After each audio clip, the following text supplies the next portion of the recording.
Olá, seja bem-vindo à conversa. Hoje visitamos um dos maiores e melhores treinadores do Futebol Clube do Porto. Os resultados falam por si só. Tricampeão, o único tricampeão consecutivo da história do Futebol Clube do Porto e do futebol português. 4 anos consecutivos também à frente da equipa do Futebol Clube do Porto e em anos que vamos explorar daqui a pouco, que não foram naturalmente fáceis. Mas vamos começar pelo início. Professor Osvaldo Ferreira, obrigado por estar hoje aqui connosco. Antes de mais, situar-nos. Estamos na casa do Futebol Clube do Porto, em Lisboa. Nós fizemos a viagem do Porto para estar aqui. O professor veio também, deslocou-se de sua casa até este local, que acaba por ser um local também simbólico para termos esta conversa. Boa tarde, é um prazer estar aqui. É um prazer poder conversar sobre coisas que estão aqui guardadas e que foram muito importantes na minha vida. Estamos no núcleo de Lisboa, onde eu muitas vezes dizia como é difícil ser adepto do Porto em Lisboa. É um prazer vir aqui também, estar aqui também. E durante o tempo que for possível nós conversarmos, eu acho que para mim vai ser provavelmente dos momentos mais agradáveis da minha vida pós-futebol. E quando eu digo pós-futebol, porque para mim a minha vida é dentro do campo, é no treino, é no jogo, etc. Esta é uma área em que eu gosto às vezes de estar, não é uma área em que eu fosse privilegiasse, e tu sabes que privilegiasse como a mais importante na minha vivência como treinador. Tive a oportunidade de partilhar esses momentos nas salas de imprensa durante 3 anos no Futebol Clube do Porto, 3 anos em que eu estive, não estive no primeiro na sala de imprensa quando o professor lá estava ainda do lado do jornalista que ia às conferências de imprensa, mas vamos ter a oportunidade de olhar esses anos em específico. Antes de irmos lá ao início do professor Osvaldo Ferreira, ainda antes de ser professor, ainda antes de ser treinador, uma questão geral que hoje é aquela que todos gostariam de lhe fazer. Quais são os principais títulos? Aqueles que conquistou campeonatos, taças, o único campeão português em 3 continentes diferentes, acaba de ganhar no Qatar, ou tudo aquilo que dizem os jogadores que passaram por si em tom elogioso, e são tantos e tantos e tantos, então do Futebol Clube do Porto, daqui a pouco vamos ver quase 1 a 1. Os títulos são coisas que nós guardamos visíveis, estão lá, estão na vitrine, estão escritos nos jornais. As outras são as medalhas que guardo aqui dentro. E essas são aquelas que me conferem a alegria de saber que afinal o meu trabalho valeu a pena. Quando um jogador reconhece o seu treinador e o seu líder, eles só reconhecem, e vocês sabem isso melhor do que ninguém, eles reconhecem muito quem os marca na liderança que têm com eles. Essas manifestações que têm acontecido ao longo dos anos, e não só do Futebol Clube do Porto, mas mais até do Futebol Clube do Porto na altura, os jogadores todos, e quando está a acontecer isso agora no Qatar, como aconteceu no Egito, enfim, está a acontecer com uma frequência tal que me deixa feliz e que me volta, e que, como digo e que repito, essas são de facto as medalhas que não se vêem, mas que eu sinto muito. E em relação a alguns jogadores do Futebol Clube do Porto que vamos ter a oportunidade de falar, Lisandros, Luxo, Zulques, o Tecla, que ainda no outro dia ouvimos, o Tecla Farias, que até não teve tantas oportunidades de jogar, mas que se referiu então a completamente elogioso ao seu trabalho e à evolução também que ele teve. Vamos já lá à frente. Antes disso, Mirandela e Angola são os seus berços, os seus primeiros berços, ainda criança, não é? Eu nasci em Mirandela. Fui pequenino para Angola e adotei Angola como a minha terra.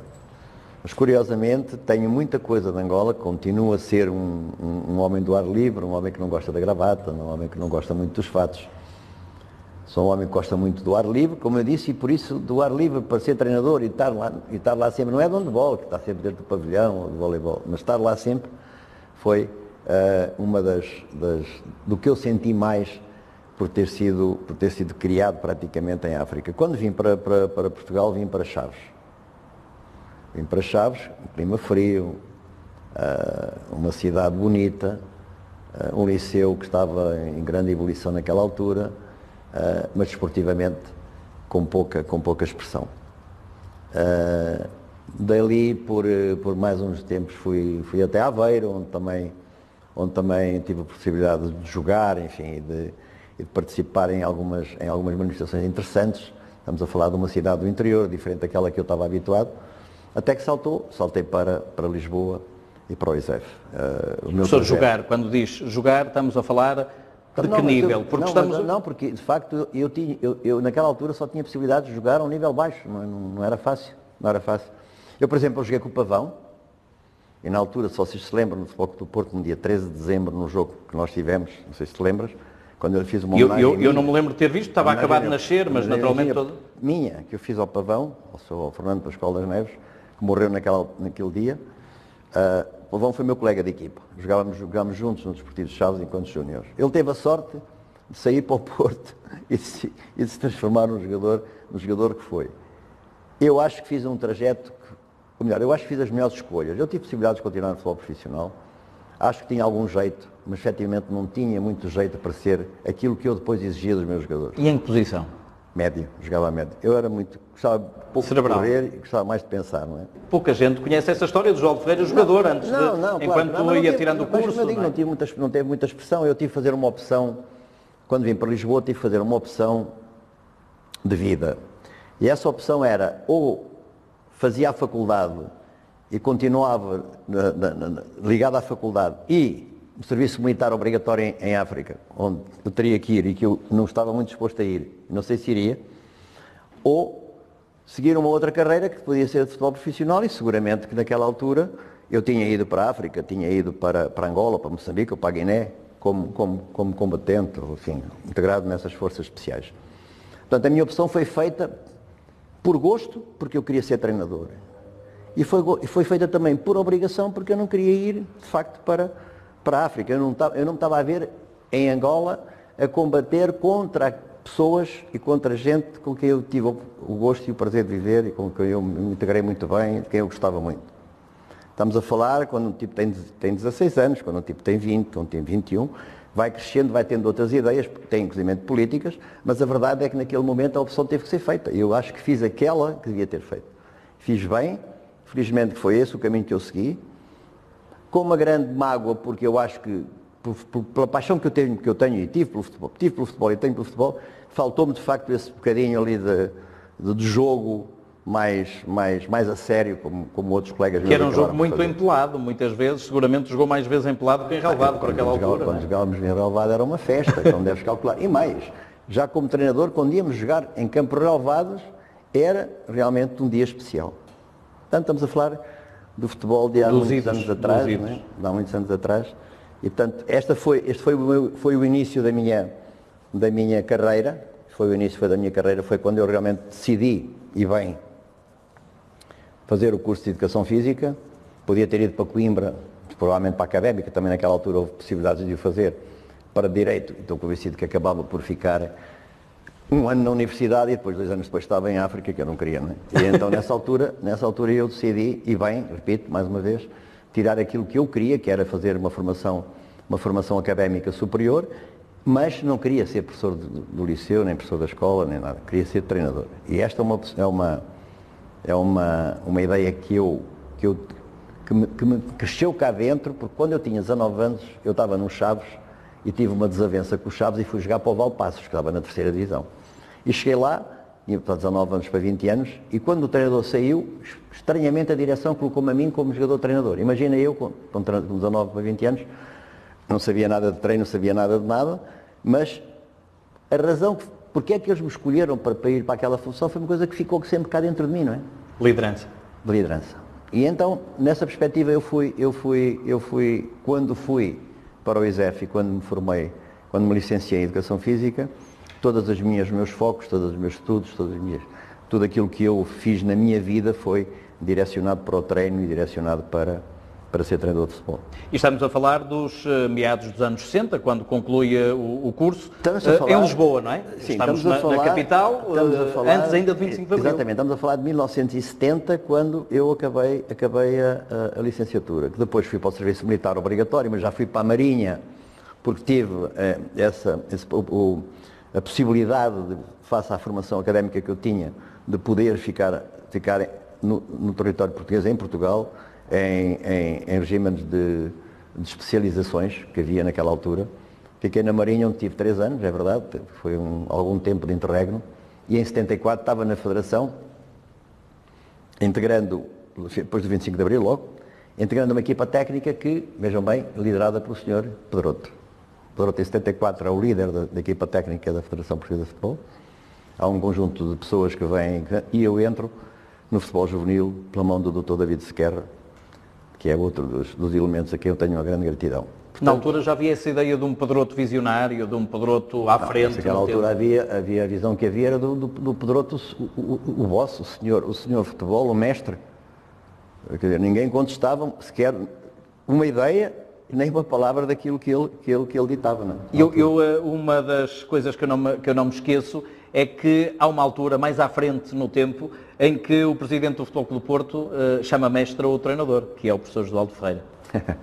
Pois essa é uma história que eu retenho também, é uma das medalhas que eu tenho, que eu guardo comigo, e foi de facto o presidente Pinto da Costa que o fez, que disse, e na altura eu recordo-me que isso teve um pouco a ver também com uma festa que nós fizemos, não foi uma festa, uma celebração qualquer que aconteceu no Porto, dos seus 25 anos, salvo erro, quando foi os 25 anos da presidência, em que a figura central Foi os 25 anos da morte de Pedroto, se não estou em erro. Sim.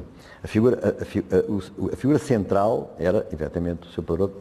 Todos nós sabemos, acho que não vou fazer nenhuma inconfidência, todos nós sabemos a paixão que o Presidente tem pelo Sr. Pedroto.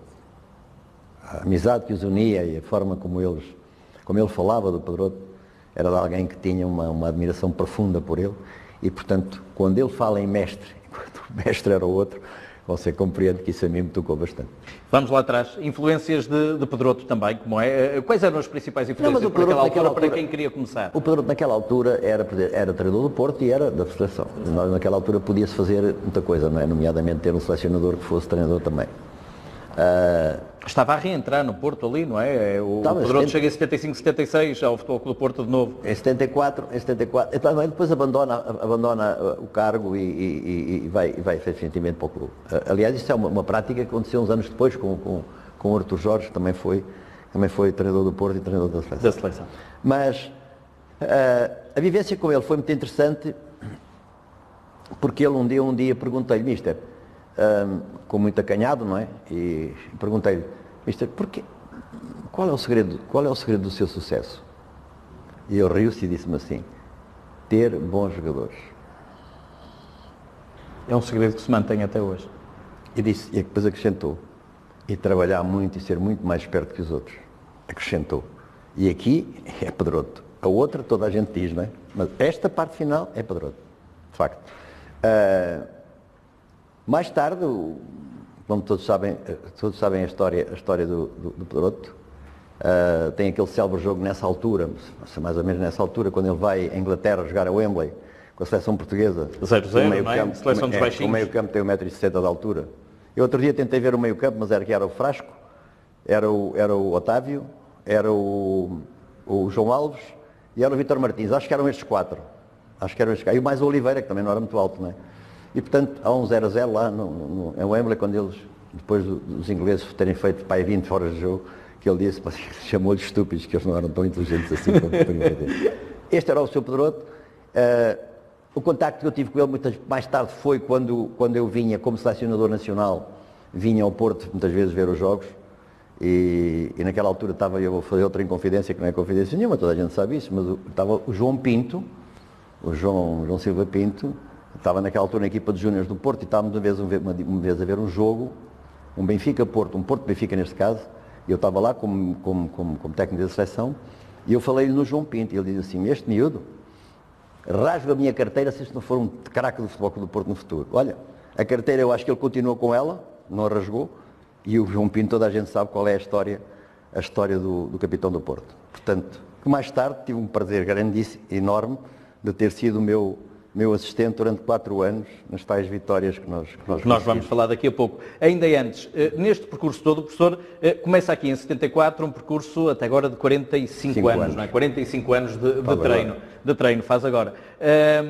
Neste percurso todo, ainda antes do início, antes de 74, o que vê no seu crescimento e na sua chegada à idade adulta do futebol português é um domínio do Benfica, o Sporting também a conquistar títulos e o Porto a ultrapassar um jejum enorme que acaba depois por quebrar ali nos seus inícios também de treinador, não do Futebol Clube do Porto naturalmente, mas que acaba por assistir um bocadinho a esta mudança no paradigma do futebol português. Eu tive a oportunidade tive a felicidade, tenho que o dizer, tive a felicidade de poder estar nos três grandes, como todos sabem, em tempos diferentes, e tive a felicidade também de poder ver o Benfica, o grande Benfica. Na altura eu era treinador dos Júniores do Benfica, naqueles 2 anos ali, 79, 81, e estar no Benfica, dentro da estrutura Benfica, e o poder e a força daquele clube era iminente. Mas nesta altura já, se vocês não se esquecerem, já o Porto tinha começado... Já tinha 2 campeonatos ao fim de um jejum 19, 79, 81, já o Porto tinha, e depois foi aquela era de 80, em que se dividiu até o Porto chegar a campeão europeu. Primeiro à final de Basileia, da Taça das Taças e depois da Liga dos Campeões, da Taça dos Campeões Europeus. E eu tive a oportunidade, de facto, de lidar com um Benfica que ganhava muitas vezes. E tive a oportunidade depois, primeiro à distância, de poder observar como é que o Porto cresceu e como o Porto foi. Mas mais tarde, vocês sabem a história, quando eu ingresso no Porto, também participei nessa continuidade do Porto, mas também é bom não esquecer que nessa altura, quando eu chego ao Porto, o Mourinho tinha acabado de ganhar a Liga dos Campeões, tinha acabado de ganhar o campeonato, mas o Porto tinha estado 3 anos sem ganhar campeonato. Portanto, há sempre aqui, neste espaço longo de tempo, um Benfica-Porto constante, não é? Que estamos a falar desde 1974, 75. Não... É o essencial da rivalidade entre o Benfica e o Porto, naquilo que é a rivalidade para ganhar, não é? O Sporting 3 vezes interrompeu e o Boa Vista uma vez. Embora o Sporting tenha sido até o grande adversário nesses 4 anos do Futebol Clube do Porto, foi quem mais desafiou o Futebol Clube do Porto de João de Feira do que o Benfica, por essa altura, na altura em que esteve no Porto. Professor, com 33 anos estava nos juniores do Benfica, 33, 34, por aí, depois vai experimentar tudo. Entre 81 e 87, Rio Maior, Torriense, Académica, Silves, de novo Torriense. Como é que foi experimentar tudo? Como é que foi sair, apesar de tudo, federação e um grande clube, para clubes menores, para dimensões diferentes? Não, porque naquela altura era difícil escorrer, nós não tínhamos capacidade de escolha. Não é? Era difícil selecionar, ter capacidade de selecionar o que é que nós queríamos fazer. Era importante construir currículo, era importante trabalhar, era importante estar visível, e era acima de tudo importante ter capacidade para poder estar, por exemplo, nesses clubes todos, e nunca perder o norte, e nunca perder o objetivo que era chegar mais tarde ou mais cedo, chegar ao topo. Sem medo de ser esquecido, enquanto passava por aqui, porque se eu não tivesse esse risco, não é? Pois é, se eu não tivesse estado aí, tinha sido esquecido de certeza, não é? Porque eu conheci muita gente que apareceu, às vezes, de uma forma quase como uma estrela, e passado pouco tempo desapareceram, não é? Mas pode perguntar, como é que aos 73 você ainda anda aqui? Não é? Essa é uma das... Porque não se deixou esquecer, como aqui não se deixou esquecer. Porque não me deixei esquecer. Foi essa a opção de ir a estes clubes e de regressar depois ao Benfica num ano em que o Porto tinha acabado de ser campeão da Europa, num ano em que o Porto era campeão do mundo, depois em Tóquio com Ivic, regressa ao Benfica com Tony, e para ir à final da Taça dos Campeões Europeus nesse ano, não é? Em 88 com o PSV. Em 88 fomos à final da Taça dos Campeões Europeus, perdemos essa final, como se lembram, todos com os penaltis. No ano seguinte o Benfica ganhou o campeonato, não é? E eu voltei a sair, depois de sermos campeões, voltei a sair do Benfica, voltei outra vez para o Torriense, fui para o Estrela da Amadora, voltei para a Seleção Nacional. Como disse, sempre com a ideia clara de que nunca poderia parar. E sabe porquê? Porque eu não tinha nada atrás de mim que me desse garantias de poder parar, poder pensar, porque em dada altura eu já tinha outro clube, porque tinha jogado no clube A, no clube B, no clube C, porque era o professor, e o professor foi sempre um grande problema dentro do futebol português. Os professores foram sempre um grande problema. E, portanto, nessa briga que eu tive contra as estruturas organizadas que existiam, na tentativa de as transformar e de as melhorar, e isso consegui em muitas circunstâncias, foi aquilo que me fez realmente aguentar durante todo este tempo uma ideia clara e uma paixão permanente. Vou chegar ao topo, no dia em que lá chegar quero ser reconhecido e vou continuar a minha paixão. E sabes porquê? Porque de facto 45 anos depois Só uma vez é que eu não comecei uma época. E não há nenhum ano em que eu não tivesse trabalhado. Eu não sei se há muita gente que eu possa dizer. Seguramente que não. Professor, o status quo nesta altura era ter sido jogador, ser ex-jogador, reconhecido, ser treinador e a tal coisa de ter o curso superior e de ser professor era um desafio para si. Provar que não tinha que ter sido um ex-jogador brilhante e desafiar, era esse o seu desafio, não é? Desafiar um bocadinho o que estava instituído. Mas era um desafio em que eu acho que fiz esse desafio, e há muita gente que o sabe, eu fiz esse desafio não contra o futebol, mas com o futebol e com as pessoas do futebol. Porque eu entendia e entendo ainda que ter sido jogador profissional de futebol e ter sido bom não lhe dava nenhuma prerrogativa especial, não é? Nenhuma prerrogativa de dizer, pá, tu vais ser muito bom treinador. Agora, que tinha condições para o poder ser, se quisesse fazer uma formação adequada e se quisesse progredir, se quisesse estudar e se quisesse preparar convenientemente, como agora obrigatoriamente se pode fazer, eu tinha essa consciência clara de que era esse o caminho. E então foi, juntamente com muita gente do futebol, muitos treinadores de futebol, acima de tudo, muita gente que vinha da prática do jogo para o treino diretamente, foi aí que nós, todos em conjunto, construímos aquilo que é hoje o edifício da formação de treinadores portugueses. Em que se pode mostrar tudo. Hoje, a formação dos treinadores em Portugal nasceu aqui nestas pequenas... Professor, hoje até um bocadinho, deixe-me agora por aqui um parênteses, até um bocadinho ao contrário hoje. São os ex-jogadores que até às vezes fazem essa luta de dizer eu também posso ser treinador mesmo sem ser professor. Até mudou um bocadinho o paradigma hoje, se calhar. Toda a gente sabe que está a ouvir, sabe isto? Era difícil, muito difícil, você aparecer em qualquer estrutura do futebol. Para já, como professor, você tinha que ser preparador físico. Era uma coisa que eu achava que nunca iria ser e nunca fui. Porque... Na altura, para mim, o futebol e o treino não era isso, não é? Tu fazes a tua parte, eu faço a minha, aqueles fazem... Não é isso que eu pensava para o futebol. E não era essa a forma como eu trabalhava, não era essa a forma como eu achava que devia ser.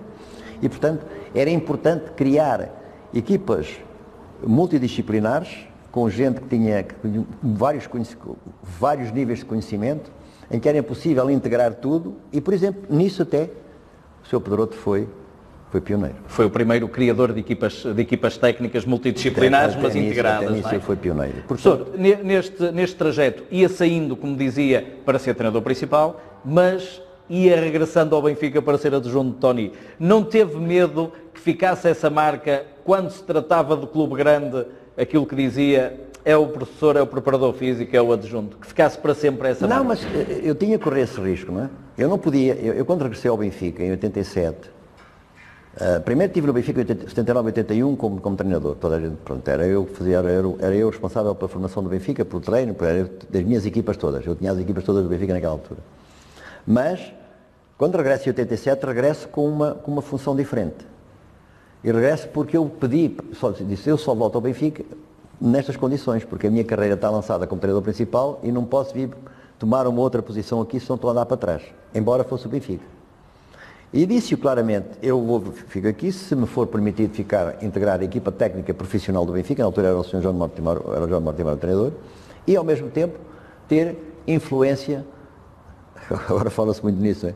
Ter influência naquilo que era a formação dos jogadores no Benfica, porque não havia nada, não se podia falar em formação com critério, com lógica, não se podia falar nisso.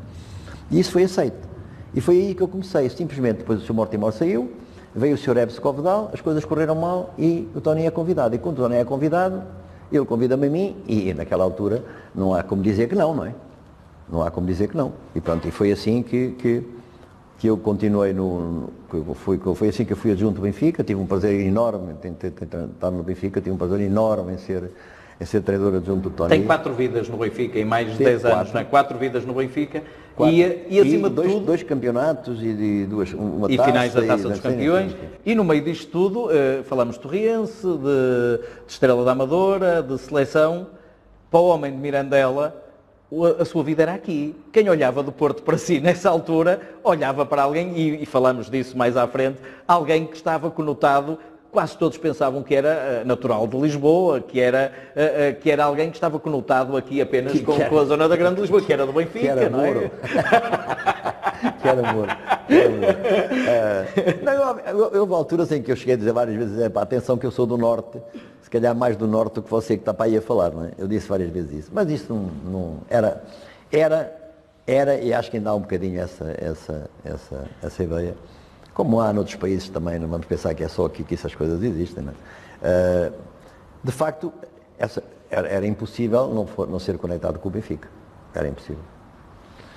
Porquê? Porque trabalhei lá, porque ganhei lá, porque toda a gente me via lá, independentemente das funções que pudesse desempenhar ou não, era um tipo do Benfica. Não é? Inclusive é o treinador principal na fase final. O treinador principal. Portanto, era impossível não conectarem com isso. Então, e a minha pergunta era esta, bem, se eu sou conectado com o Benfica porque treinei, porque estou aqui no Benfica estes anos todos, a minha pergunta é, quando eu não for daqui, vou fazer o quê? Onde é que estão as zonas em que eu posso?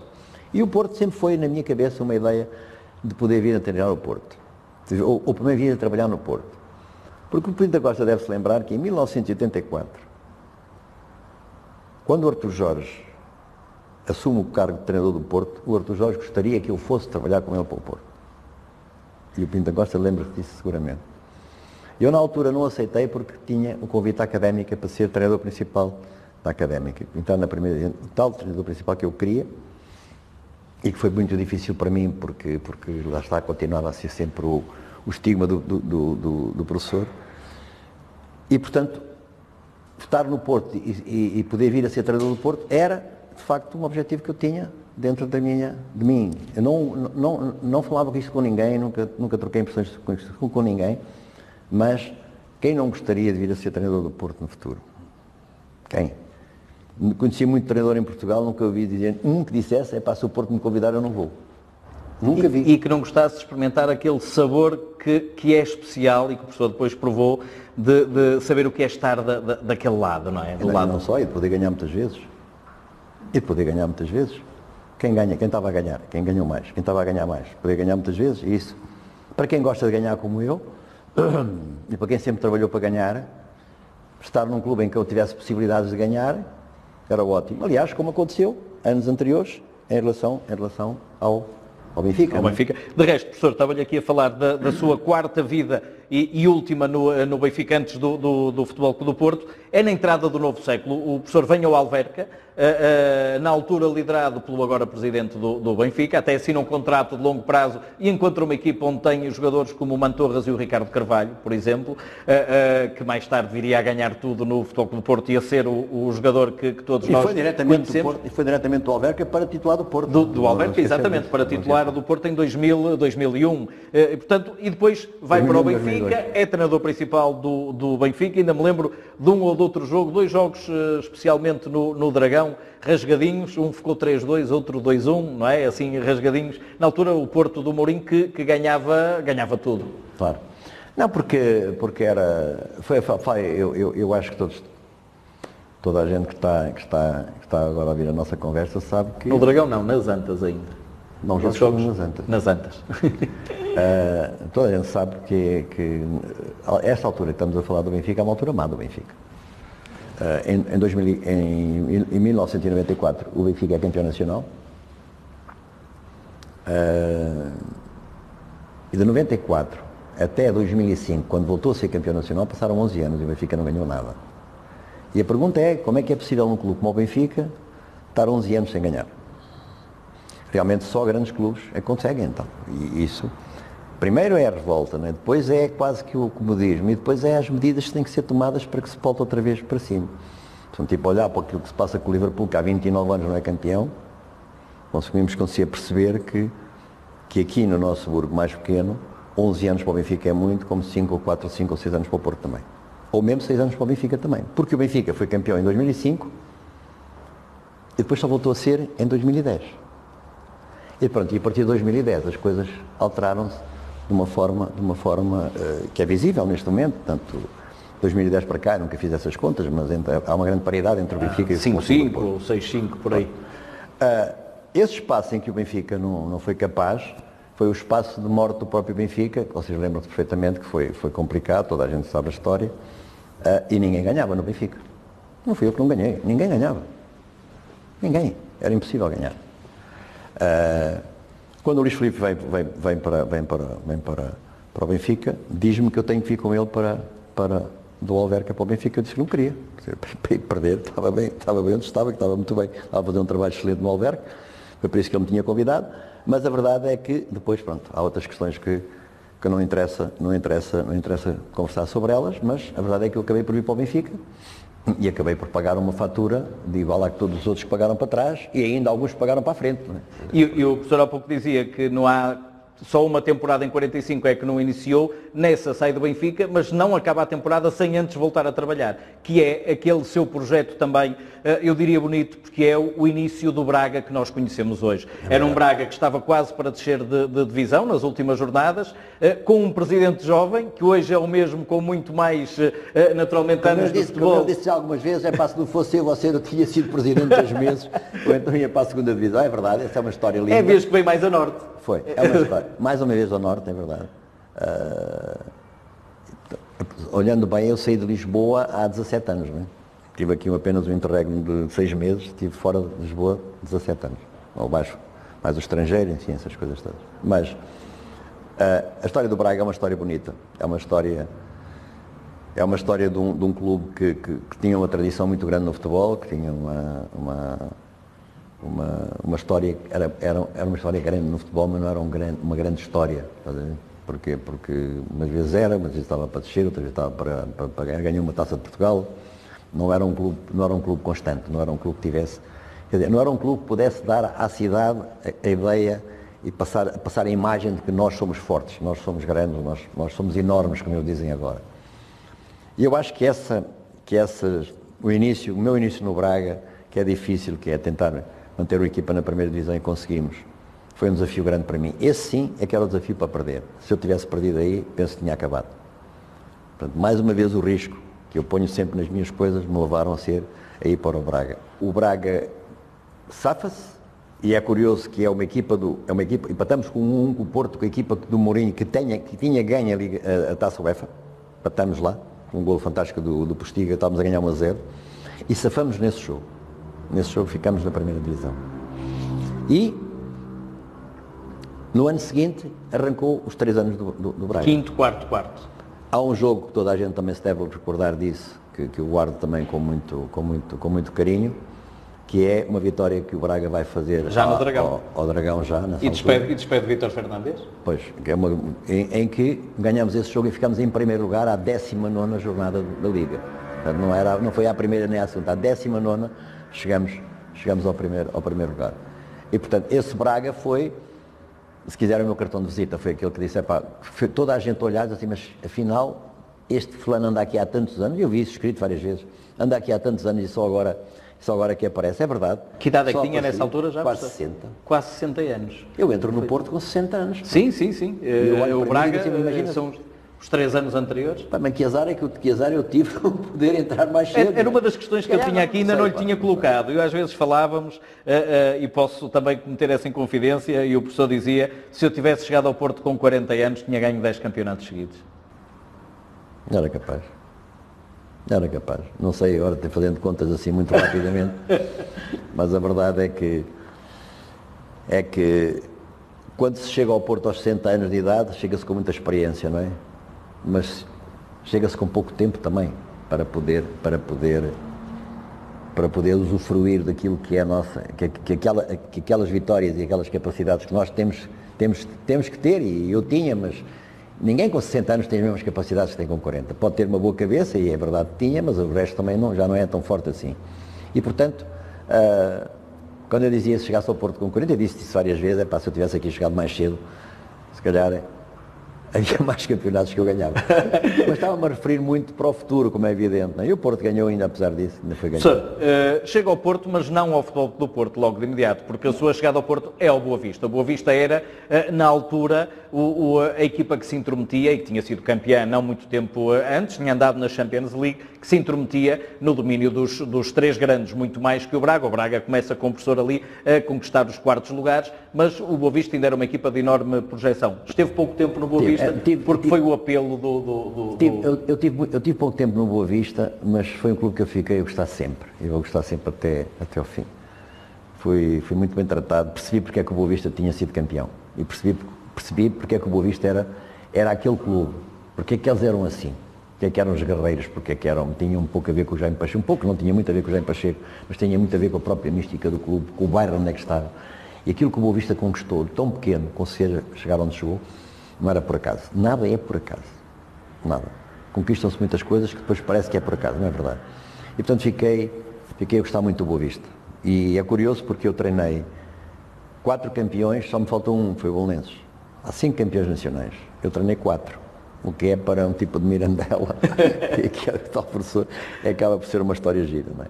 Portanto, saio do Boa Vista e vou para o Porto. Como é que eu vou para o Porto? Eu também já contei essa história. O comboio passou naquela vez que não se pode perder, não? Não, o cavalo quando passou, eu montei-o logo, não é? Eu montei-o logo. Essa foi a frase do presidente, não é?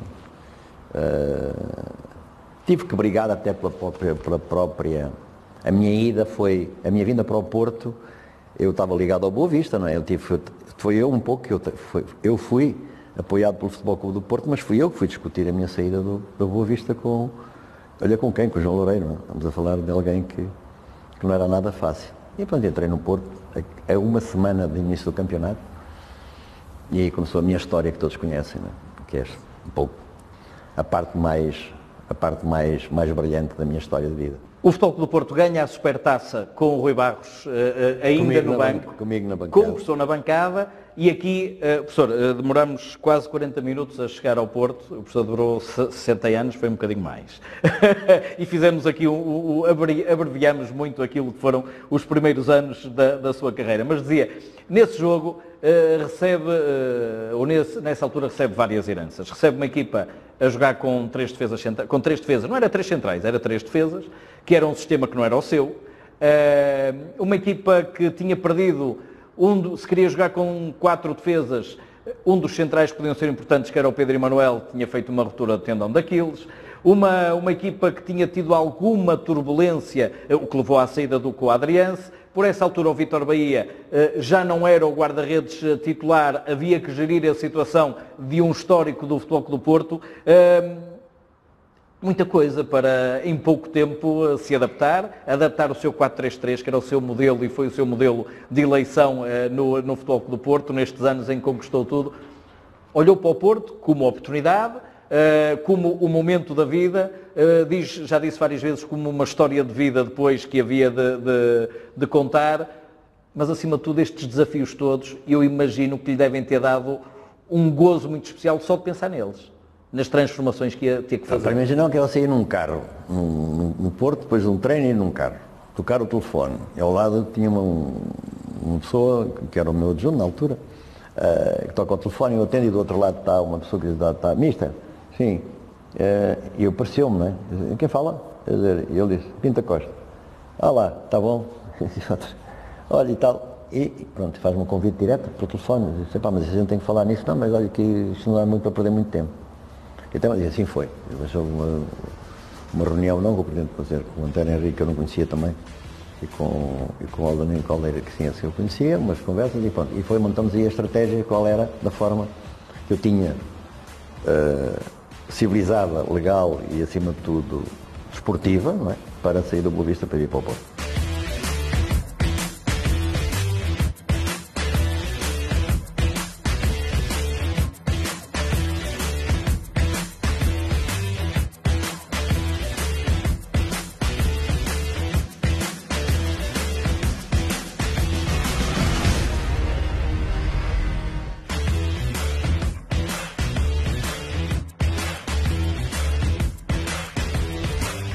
Chego ao Porto, portanto, uma semana antes de começar o campeonato, com a União de Leiria, cujo treinador era o Domingos, vocês devem estar recordados. 2-1 nesse primeiro jogo. O que é que eu fiz? Foi simples, treinamos uma semana, não passei muita informação, porque achava que não era necessário fazê-lo. Mantive a estrutura do Porto, mantive a estrutura tática do Porto, porque a seguir... É a única vez que jogou com os 3 defesas. Exato, porque a seguir havia um interregno do para a Seleção Nacional. Eu tive muita sorte nesse caso. Houve um interregno, e o Porto só tinha um jogador na seleção, que era o Postiga, não, tinha 2, e o Ricardo Costa, não tinha mais ninguém. Ninguém, nem às seleções nem da Argentina, nem do Brasil, não havia nada disso. Ninguém ia a essas coisas naquela altura. E então, eu tive uma semana para preparar para preparar a equipa. E é aí que se aparece o Bruno Alves a jogar pela primeira vez com o Pepe, com o Bozinho à direita e o Marechek à esquerda. E vamos jogar esse jogo com o Estrela da Amadora no Estádio da Luz. A sua estreia fora pelo Futebol do Porto foi na Luz contra o Estrela. Contra o Estrela. E então, esse tempo aí foi, na minha opinião, fundamental para podermos conversar, eu e os jogadores, e para podermos treinar adequadamente, de forma a que a nova estrutura tática fosse entendida e, acima de tudo, primeiro entendida, depois necessariamente aceite, não é? Também que é fundamental, e depois operacionalizada como aconteceu. E todos se recordam, portanto, de que foi nessa estrutura que o Luxo foi, e mais tarde o Paulo Assunção no meio e o Almeireles constituíram com a saída do Anderson, que quando parte a perna no jogo contra o Benfica, estão recordados disso, não é? Em que... Logo em outubro, isso aconteceu logo em outubro. Aconteceu, portanto, depois aquelas outras, o Quaresma, o Lisandro, que não jogava e passou a jogar, e na altura era o Postiga também, que fez uma primeira volta excelente, não é? E para onde é que olhou primeiro, professor? Para a defesa, todos os treinadores gostam de construir a partir de trás, mas você tinha dois problemas essenciais, que eram os centrais. O Pepe parece que só rendia a 3, porque quando tinha jogado a 2 tinha tido até um menor rendimento no início do Futebol Clube do Porto, na sua adaptação, e o Bruno Alves, que estava sem moral. Tinha sido emprestado ao Farense, ao Vitória, se não estou em erro. Estava para ser dispensado. Era para ser dispensado porque não cabia tanto ali naquele... Eu, na altura, quando cheguei, disse ao Presidente, tem um jogador com risco amarelo, não tiro lá o amarelo, que esse vai ser titular do Porto, que era o Bruno. Não é? Para mim, o Bruno tinha todas as condições para ser o melhor, não só no Porto. Era para ser o melhor. Desde que aprendesse a jogar, não é? O meu problema é se ele era capaz ou se ele queria aprender a jogar. Bem, ele não só quis, como foi capaz de fazer. Não é? Ainda hoje, brilha. E pronto, e todos sabemos aquilo que foi a carreira do Bruno. Não é? E a verdade é que o Pepe também beneficiou com isso, não é? Acabou por ser uma dupla muito agressiva, uma dupla muito, muito forte, uma dupla que fazia golos e que fez golos, e uma dupla que se desfez e que se começou a desfazer, e todos os anos se desfazia, não é? Toda a gente sabe isso, quando o Pepe foi para o Real Madrid. E quando o Pepe vai para o Real Madrid, já o Fucili jogava na esquerda, porque acho que ele contou agora outro dia uma história muito curiosa da vida dele. Era isso que eu ia perguntar. Pois ele sabe uma parte, ele não sabe a outra, que era verdade. O Fucili era um jogador que eu tinha seguido já nos anos anteriores e tinha, portanto, todas as indicações sobre ele. Que era um miúdo que tinha 21 anos e que estava a começar a dar os primeiros passos na seleção do Uruguai, e que eu gostei muito. E quando cheguei ao Porto, nós tínhamos problemas laterais. E eu, na altura, disse ao Antério e ao Presidente, olha, há um miúdo assim, que era interessante se fosse possível apanhá-lo. Estamos a falar a 5 ou 6 dias do fecho do mercado. Do fecho do mercado. Estamos a falar em agosto, fins de agosto. Pronto, e depois alguém se deslogou ao Uruguai, acho que ele não jogou, mas isso para mim não era importante, porque a ideia era trazê-lo, porque E ele até veio por empréstimo inicialmente. Eu conhecia-o e, portanto, sabia que ele era capaz de fazer aquilo que acabou por fazer. Não é? Fiquei um bocado espantado quando vi depois o currículo dele, não é? Em relação ao Porto, foi um dos jogadores mais titulados do Porto. Tem 14 títulos no Futebol do Porto, a maior parte deles sob o comando do professor Josualdo. Falou do Fucili e do Bruno Alves, que foi dois jogadores que ensinam. Às vezes os jogadores, ou há quem diga que os jogadores, quando já chegam à idade adulta, não aprendem a jogar. Nós aprendemos todos os dias, como o professor aprende a treinar todos os dias. Dava-lhe um gozo especial pegar num Bruno, pegar no Fucili. Eu lembro-me de ter feito a narração do primeiro jogo em que o Fucili jogou ainda a lateral direito, porque o Zé Bozingua não joga, é contra o Hamburgo em casa, e o Porto ganha 4-1. Na altura o jogo foi transmitido na RTP, eu fiz a narração desse jogo, e eu diria que o país, ou os esportistas especialmente, ficaram admirados com aquele miúdo, com cara de miúdo, a jogar a lateral direito. E o professor lançou para esse jogo a lateral direito, a seguir Benfica, Fucili, Sporting, Fucili, e Hamburgo, Fucili, à esquerda, porque o Bozingua regressou. O Fucili é um dos muitos jogadores que quis aprender, porque tinha todas as condições para isso. Tinha momentos em que aquela era difícil controlar o emocional que ele era, o emotivo que ele era, mas foi um jogador que deu ao Futebol Clube do Porto, naquela altura, e no futuro, mas geralmente naquela altura, uma agressividade e uma polivalência muito grande no jogo ofensivo do Porto. O Porto tinha um Bozinho na direita, que também vocês se lembram, não jogava muito a lateral direito, jogava muitas vezes por dentro, outras vezes jogava mais como com três cá atrás. O Bozinho tem umas condições fantásticas para o futebol, fantásticas.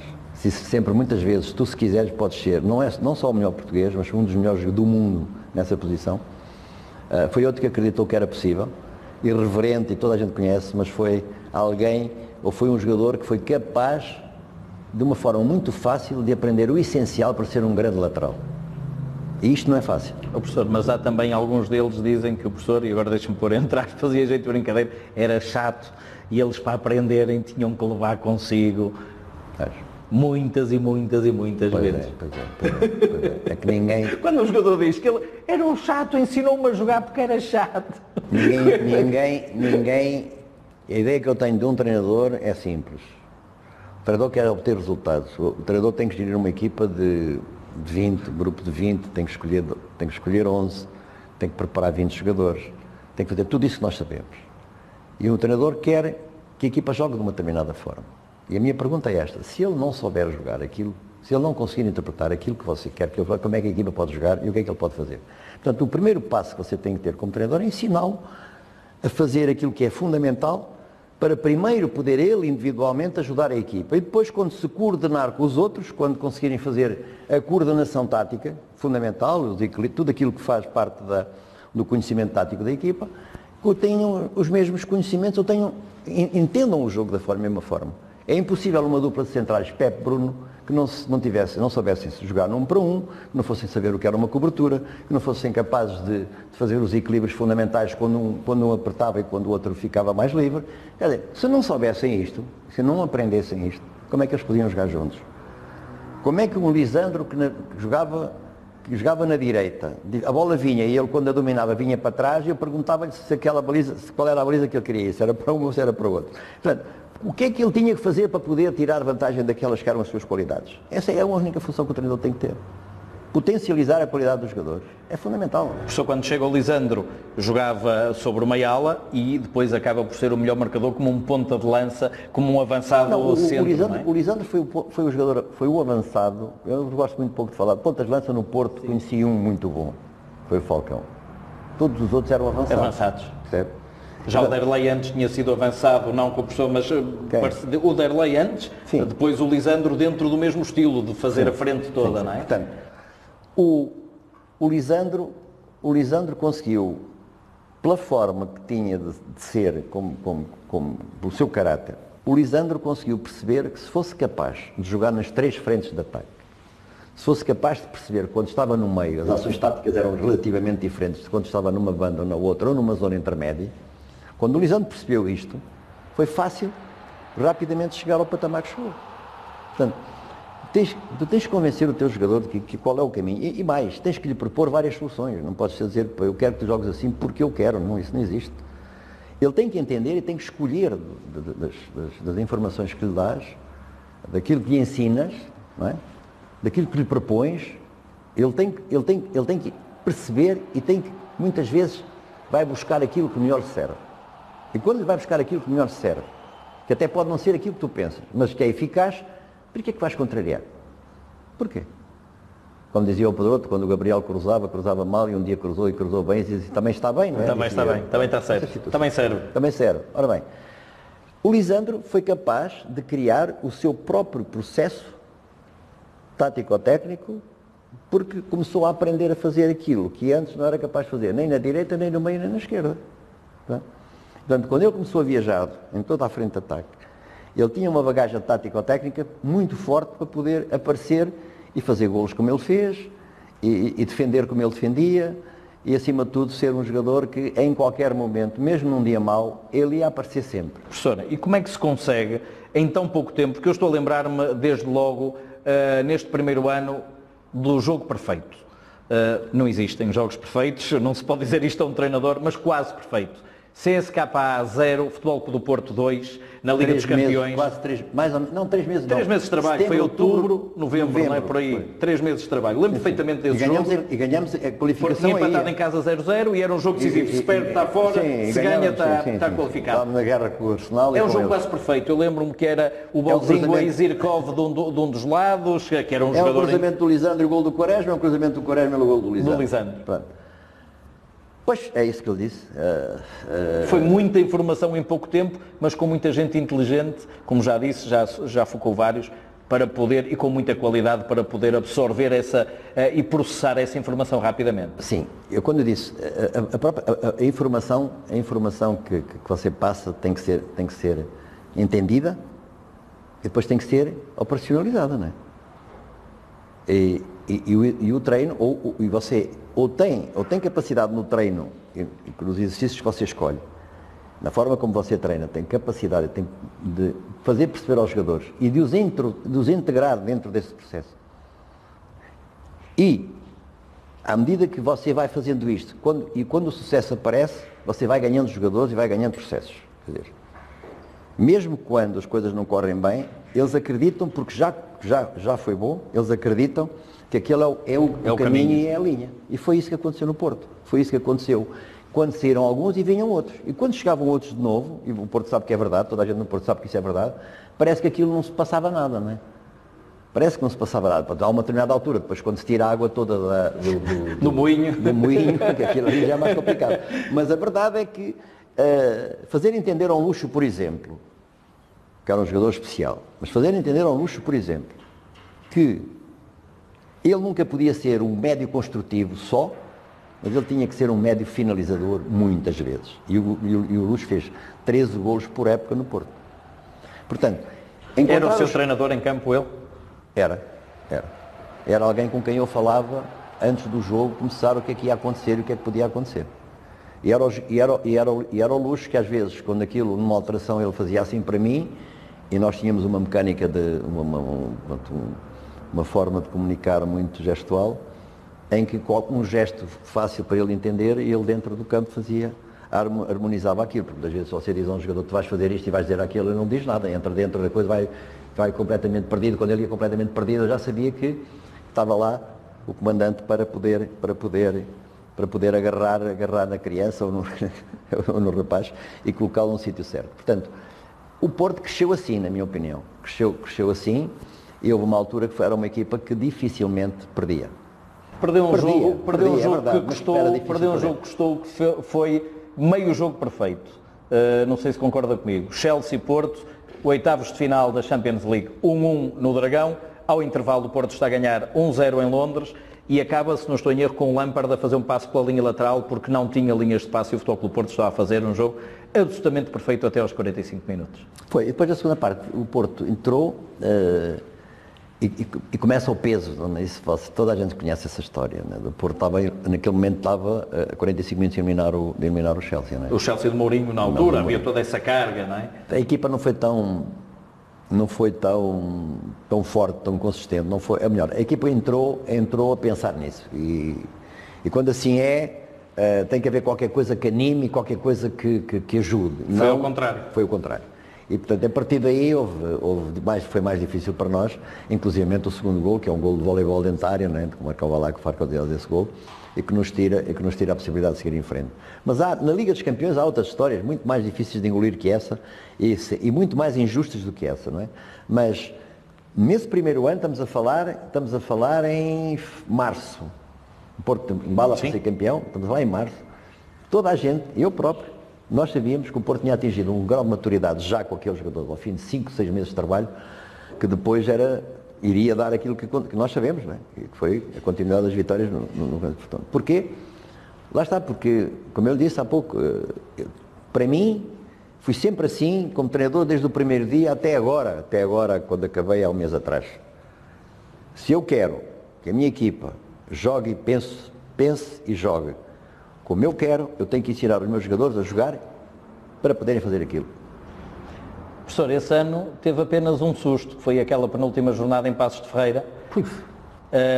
em que a certa altura o Porto estava atrás do Sporting um ponto, não é? Estava a perder um 0 com Passos. A história é, nós temos uma pontuação alargada sobre o Sporting e depois começa um problema de lesões. Muita gente justificava, nunca fiz isso, e tu sabes isso, nunca fiz. Fala muito, foi a princípio da época, não sei, aquelas coisas todas que se falam, não é?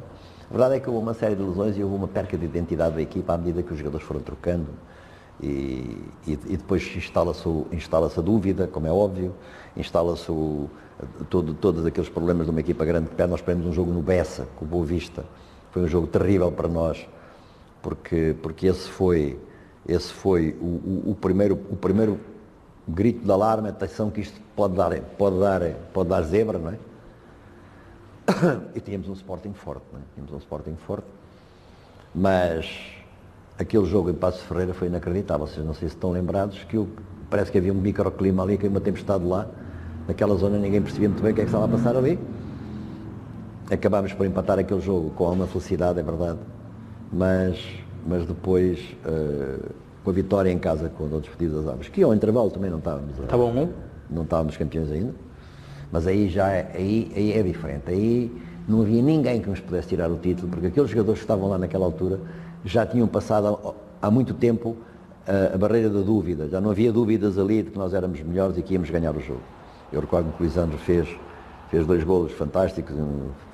Recordo-me também da forma como a equipa pegou na segunda parte e como abanou o jogo e como foi capaz de dar cabo rapidamente daquela equipa do Desportivo das Aves, porque o Porto teve durante muitos anos uma perspectiva que era esta: entrava forte, sempre foi forte, fazia um golo, os adversários reagiam, e quanto mais reagiam, mais golos sofriam, não é? E então aparecia aí a célebre frase das transições: o Porto é uma equipa de transições. E eu nunca tive muita preocupação em explicar que a transição era passar de uma coisa para outra, não é? Eu quando estou no trânsito, o trânsito é há uma série de movimentos, não é? E então a transição ficou a ideia de que uma equipa defendia e depois a transição que era o contra-ataque. Não é verdade. Não é verdade. O Porto era uma capacidade muito grande de, quando tinha espaço, de acelerar o jogo e tornar-se mortífero. Pelos jogadores que tinha, e por um jogador que era muito importante e quase ninguém dava por conta, chamava-se Raul Meireles, que era o melhor médio de transição do futebol português. Quando a equipa do Porto ganhava cá atrás e a bola entrava no Raul, a gente sabia qual eram os sítios onde ele ia pôr a bola e que eram os jogadores que iam receber.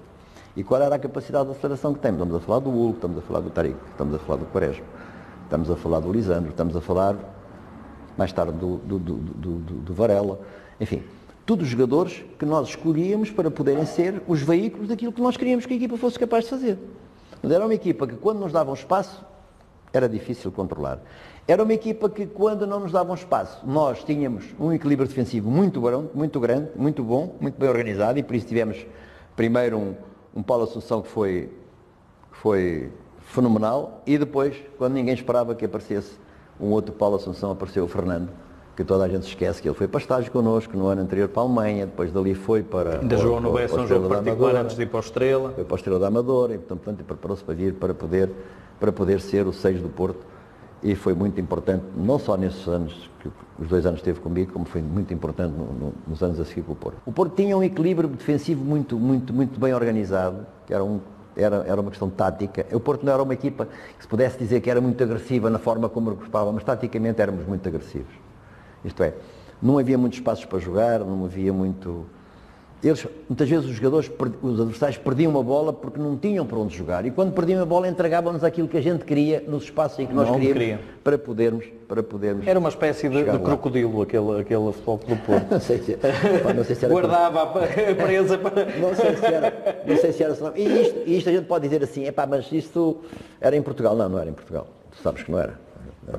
Nós só perdemos com os ingleses fora, e perdemos uma vez um jogo de uma forma que não se pode qualificar, que foi com o Schalke, não é? Naquela cena dos penaltis, e só com os ingleses, não é? E vamos falar do Cristiano Ronaldo e do gol que ele marcou no Dragão, não é? Mas, portanto, nós não tivemos na Liga dos Campeões um momento em que tudo fosse favorável. Tivemos sempre um momento bom, mas depois não era ali um pormenor. Ganhar o grupo 2 vezes não é fácil.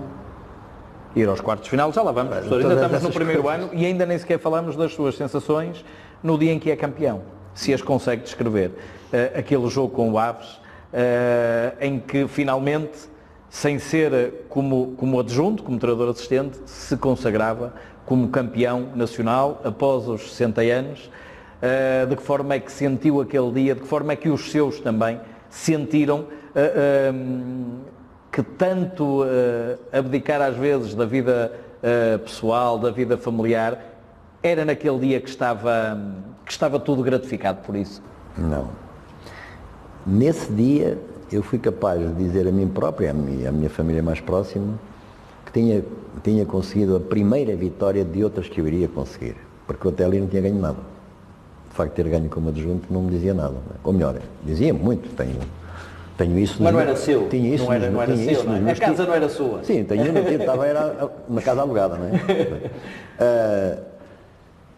Porque eu sentia que tinha a mim próprio, para mim próprio, foi o título mais importante, para mim, pessoalmente. Porquê? Porque me disse, 40, 30, nessa altura já não eram 30, ainda eram 30 anos quase, não é? Afinal valeu a pena tudo aquilo que tu fizeste para trás e tudo aquilo que tu conquistaste até agora, tudo aquilo que foste capaz de pensar que era possível, até o momento em que chegou à altura da grande oportunidade de chegares ao Porto e de a teres agarrado com as duas mãos, de teres, numa situação difícil do Porto, e toda a gente sabe isso, em que foi possível ser campeão, mas abriu-se para mim, essa foi a minha alegria grande, para mim próprio, quer dizer, quase como se tivesse passado no exame, estás a ver ou não? Passei no exame. Fui à oral, fui à escrita, fui à oral e passei. E agora vamos para a faculdade, vamos doutorar-nos no resto que aí vem para podermos chegar a um nível superior. E o professor não era muito infusivo a festejar? Não, nunca fui. Nunca fui. Para fora, porque seguramente lá dentro era tudo borboletas. Lá dentro tem um problema grande, é que se não ganhar é complicado para mim, sabes? E mesmo às vezes ganhando não é fácil. É difícil de satisfazer porque o grau de exigência é muito grande. Nunca foi fácil. A sua autoexigência também. Nunca foi fácil para mim, mesmo a ganhar, nunca foi fácil, estar muito feliz. Para mim ganhar significava que tínhamos dado um passo importante para poder ganhar mais. E isto é um estado que às vezes não é muito favorável ao bem-estar mental e emocional. Mas é o que eu sou. Aumenta a ansiedade. Nesse dia, professor, para além disto tudo, há emoções dos outros também. Teve que gerir ali duas que seguramente lhe custou. Gostava de ter posto em campo o Pedro Emanuel e o Vítor Bahia, só pôde pôr um dos dois pelas circunstâncias de jogo. Foi a despedida de Vítor Bahia. Não, o Vítor jogou, não é? Foi o jogo em que o Vítor acaba com mais um título e o Pedro Emanuel está no banco, mas acaba por não poder entrar. Pensava... No fim, seguramente sim, durante o jogo pensou na parte tática e naquilo que era, porque o jogo não esteve ganho até à segunda parte. Não, pensei nisso tudo. Mas tive cuidado também de dizer, não é? De que acima de qualquer sentimento que nós pudéssemos ter ali, havia um que era o mais importante. O Porto tinha que ser campeão, eu tinha que ser campeão, e para isso tínhamos que fazer as melhores escolhas e tínhamos que ser muito, muito frios e muito rigorosos naquilo que iríamos fazer, não é? E foi, mas é evidente que eu senti isso, não é? E eu julgo que o Pedro poderá ter ficado um bocado triste, mas para quem tinha ganho tantos campeonatos, e depois mais tarde como treinador percebeu, de certeza percebeu como treinador, e já agora aqui também, o Pedro chegar à Arábia Saudita, ficar em terceiro lugar naquela equipa, ganhar a taça da Arábia Saudita e o melhor treinador, chapéu. E um abraço especial para o Pedro, que também já passou por este programa e que também nos acompanha. Eu há pouco falava do Pedro, porquê? Porque é a sua aposta para o ano seguinte. Porque no ano seguinte perde o Pep para o Real Madrid, como dizia. E não já havia outra solução, vem um... E já lá estava o Pedro, não é? Exato, vem um miúdo da Jugoslávia, que era... O Stepanov, que não gostava de defender, por isso tinha algumas dificuldades em ser central. Ele queria ir às bolas todas, a ocupação de espaço para ele era difícil, porque ele queria a bola. Ele gostava mais de atacar, ter a bola, etc. O central ofensivo. Pode dizer que isto é mais importante primeiro. Não podes dizer que és central se não gostas de defender. Mas, excelente miúdo, excelente rapaz, foi muito útil para nós também. E pronto, e foi a consagração do Pedro, se fosse preciso, aquela época em que o Pedro é titular mais o Pepe, em que nós ficamos na última jornada em 10 golos sofridos e campeões com 6 6 jornadas antes do campeonato acabar.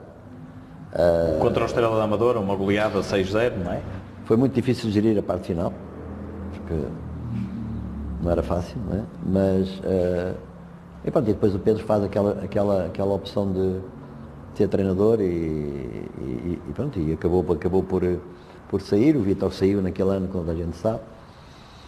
Não foram fáceis não foram duas posições fáceis para nenhum treinador quando se lida com situações como essas. Professor, este é um ano em que ganha com 20 pontos de avanço. Eu estava aqui a ver a sequência, perdeu o Pepe, perdeu o Anderson, inicia a temporada com 8 vitórias, depois tem sempre sequências enormes de vitórias, até ser campeão 6 jornadas antes, num 6-0 contra o Estrela da Amadora. Pelo meio disto, o tal jogo com o Schalke. O Porto perde 1-0 nos oitavos de final da Champions na Alemanha e depois em casa, jogando desde o minuto 60 com 10, com o Neuer na baliza fabuloso. O Futsile é expulso, joga os 30 minutos que faltam, mais os 30 de prolongamento, com 10, faz um jogo, o Porto faz um jogo extraordinário contra o Schalke. Faltou ultrapassar aquele gigante, aquela muralha que poucos sabiam que estava ali, o melhor guarda-redes do mundo nos anos seguintes. Sim, é verdade, mas epá, não estava nos livros. Quem falhou os penaltis nunca falhou. Não falhavam. Lisandro foi o último. Ninguém falhava os penaltis daquela equipa. Não treinávamos, é verdade, preparávamos, sempre treinávamos, mas quem falhou. Não é, ainda hoje não consigo perceber porque é que nós falhámos aqueles penaltis. É verdade, estava lá o Neuer, mas qualquer Neuer da vida perdia, levava golos na mesma. Qual é que falhámos? Portanto, são esses pequenos detalhes que eu lhe disse há pouco, que eu me referi há pouco, que nos tiraram e que eu sinto. É talvez a coisa que mais me tocou e o serviço incompleto que foi feito, a quem eu tenho assumido essa responsabilidade, foi exatamente nesses pequenos momentos em que nós não fomos competentes. Não vamos só dizer que não tivemos sorte, não fomos competentes. É uma questão de competência, não é de lotaria só, não é de trabalho, é de competência. Professor, é por esta altura também que é homenageado, eu creio que vai com o Vítor Bahia, já embaixador do Porto, a Mirandela, e homenageado na sua terra, como o homem que subiu a pulso. Foi algo que lhe deu um especial prazer? Foi, mas eu acho que tudo isso foi muito o Presidente Pinto da Costa que liderou. É um discurso fantástico, tenho pena não estar gravado para mim, que ele faz nesse dia, e para mim foi, como deves calcular, para mim foi alguma coisa que ficou cá dentro também, não é? Vamos guardando dentro do nosso baúzinho que temos aqui muitas recordações boas e, acima de tudo, o reconhecimento, o reconhecimento da minha gente, que muitos deles quase não me conheciam, nem sabiam quem eu era, mas eles sabiam porque tiveram a oportunidade depois noutras circunstâncias, de saber que eu nunca reneguei, bem pelo contrário, a terra onde nasci. Sente traz os montes quando lá vai? Sente algo de transmontano, apesar de tão pouco tempo lá estar, nem sequer conseguir ir lá nas Páscoas comer o folar, que é tão bom, não é? Nem nas festas, nem nada dos bolos, aquelas coisas que eu não digo que não pode ir, nem nada, mas não, sim, isso está cá dentro. Muito tal bem. Como a África, no início da nossa conversa. Professora, por esta altura já era o principal interlocutor e único do Futebol Clube do Porto, que estamos a falar aqui na altura em que o Presidente, na parte desportiva, acaba por ter um impedimento de cerca de mais de um ano, cerca de 2 anos, sem poder prestar declarações no âmbito da atividade desportiva, e o professor João Ferreira era, por esta altura, o principal interlocutor de uma equipa que tinha todos os focos de possível desvalorização do seu trabalho em cima. A verdade é que vivenciou isso e o seu próprio trabalho também era alvo de depreciação por parte de outros agentes do futebol. Mas isso foi uma tarefa que para mim foi... Eu tinha que fazer o meu trabalho no campo e depois tinha que fazer o meu trabalho na imprensa, nas conferências de imprensa. Não dava entrevistas, como sabes. Eu dei uma entrevista, acho que foi no fim do primeiro ano, e acho que uma entrevista no fim do segundo. Mas, cada vez que eu ia à conferência de imprensa, eu tinha que falar, não é? E nessa altura, acho que toda a gente percebeu, e a própria massa associativa do Porto, adeptos do Porto, que provavelmente durante muito tempo me viram sempre um bocado de lado, perceberam que só havia uma forma, só utilizava uma forma na minha comunicação, era na defesa dos interesses do meu clube e da minha equipa. E não foi nunca necessário, tu sabes isso muito bem, entrar em guerras com ninguém, nem entrar em conflitos estéreis, perder tempo com coisas que a mim não me interessavam. A discussão lá nas conferências de imprensa eram técnicas, não é? Eram informações que tinham a ver com aquilo que era a conduta da equipa, aquilo que era a preparação dos jogos e aquilo que era depois os jogos. Toda a gente sabe, e tu sabes isso melhor do que eu, que não é fácil acabar um jogo 1 minuto depois ou 2 minutos depois e ir para uma conferência de imprensa. Não é fácil. A estaleca que eu ganhei nesses anos todos que fui, não só no Porto, mas especialmente no Porto, a de ter que fazer antes do jogo, a seguir ao jogo e depois a conferência final, 3 conferências de imprensa por jogo, vezes não sei quantos jogos, as pessoas são capazes de entender que era necessário ter muita palheta para estar a dizer coisas sempre novas, não é? Portanto, tinha que haver algum senso, ou muito senso neste caso, para dizer o essencial. Mas que o essencial fosse objetivo e tivesse sempre o mesmo alvo. Defesa da equipa, defesa do clube. E foi assim que sentiu esse peso da institucionalidade. Era um treinador, deixa-me dizer, institucionalizado por isso, porque era a voz do Futebol Clube do Porto, o tal tipo que tinha 4 vidas anteriores no Benfica. Aí está. E eu acho que não sei se hoje algum adepto do Futebol Clube do Porto, depois destes anos todos, ainda tem aquele sentimento lá dentro a roer de que eu estava ali quase como era ali um submarino naquela vida. Não era nada. Eu era um navio bem alto, bem ao cima do mar, que queria navegar e queria fazer o melhor como profissional primeiro, pela minha equipa e pelo meu clube. Não é? E foi assim que ganhou esse segundo campeonato com 20 pontos de avanço, entra no terceiro, que é um novo desafio, não é? Porque neste terceiro, o Porto, no início da temporada, não está na Liga dos Campeões, depois já está outra vez na Liga dos Campeões. O Paulo Assunção, de repente, abandona o clube ao abrigo de uma lei que existia na altura. Sai Bozingua, sai Quaresma, chega Hulk, chega Cebola, conquistado ao Benfica, se quisermos assim. Mas é uma equipa que começa aqui num certo turbilhão e recupera o tal Fernando, aquele menino que eu lembro perfeitamente. O último jogo que tinha feito pelo Porto, porque o Paulo Assunção era o médio 6, até tinha sido a lateral direito improvisado no Bessa, num jogo particular, mas que fez toda uma adaptação no Estrela da Amadora a 6 e foi o seu novo desafio. Ele foi para o Estrela. E o Hulk, não é? Que vem de um futebol que não tinha nada a ver. Ele foi para o Estrela para jogar essa posição, não é? Para jogar nessa posição. É evidente que, pronto, não era eu o treinador do Estrela, eu não me metia no trabalho da UTA na altura, mas ele fez um excelente trabalho lá e foi crescendo, não é? Foi crescendo e foi-me dando a minha certeza de que ele iria ser o 6 do Porto. Que era um jogador fundamental para nós, para a nossa estrutura tática. Chega ao Rolando também. Já lá vamos ao segundo jogo da temporada, que é fundamental. Era disso que... E chega o Hulk também. O Hulk marca logo no primeiro jogo. O Hulk é uma coisa a história é muito interessante, não sei se... Também não vou fazer nenhuma inconfidência. Um dia de cima dizem-me, está aqui um jogador que a gente gostava que você visse. Gostava qual é a sua opinião. E eu vi e disse assim. E depois o meu comentário foi este. Eu jogava na segunda divisão do Japão, como sabem, não é? É assim, no Japão o relevado é igual. As medidas do campo são as mesmas. A bola pesa igual e tem o mesmo diâmetro. Se ele aqui chutar como chuta, correr como ele corre, se ele for capaz de fazer aqui aquilo que ele faz no Japão, se ele tiver cabeça para perceber isto, este tipo é um tipo importante para o Porto. Portanto, se houver possibilidade de o comprar, eu gostaria que este jogador viesse. Como sabes, também estavas lá, quando ele voltou e pegou a tribuna toda, eu é que era o pai mau da criança, não é? Eu é que o tinha trazido. E depois, evidentemente, quando ele foi mais tarde, o grande jogador que foi e saiu por os milhões que toda a gente sabe, já ninguém se lembrava. Quem é o pai da criança? Do pai dele. O Hulk foi, para mim, não foi uma novidade aquilo que ele fez. Como eu disse, nos primeiros treinos, quando ele veio, eu tirei a conclusão clara de que as minhas dúvidas estavam dissipadas. Diamante em bruto. Ele quer ele quer e tem capacidade para isso e ele vai lá chegar e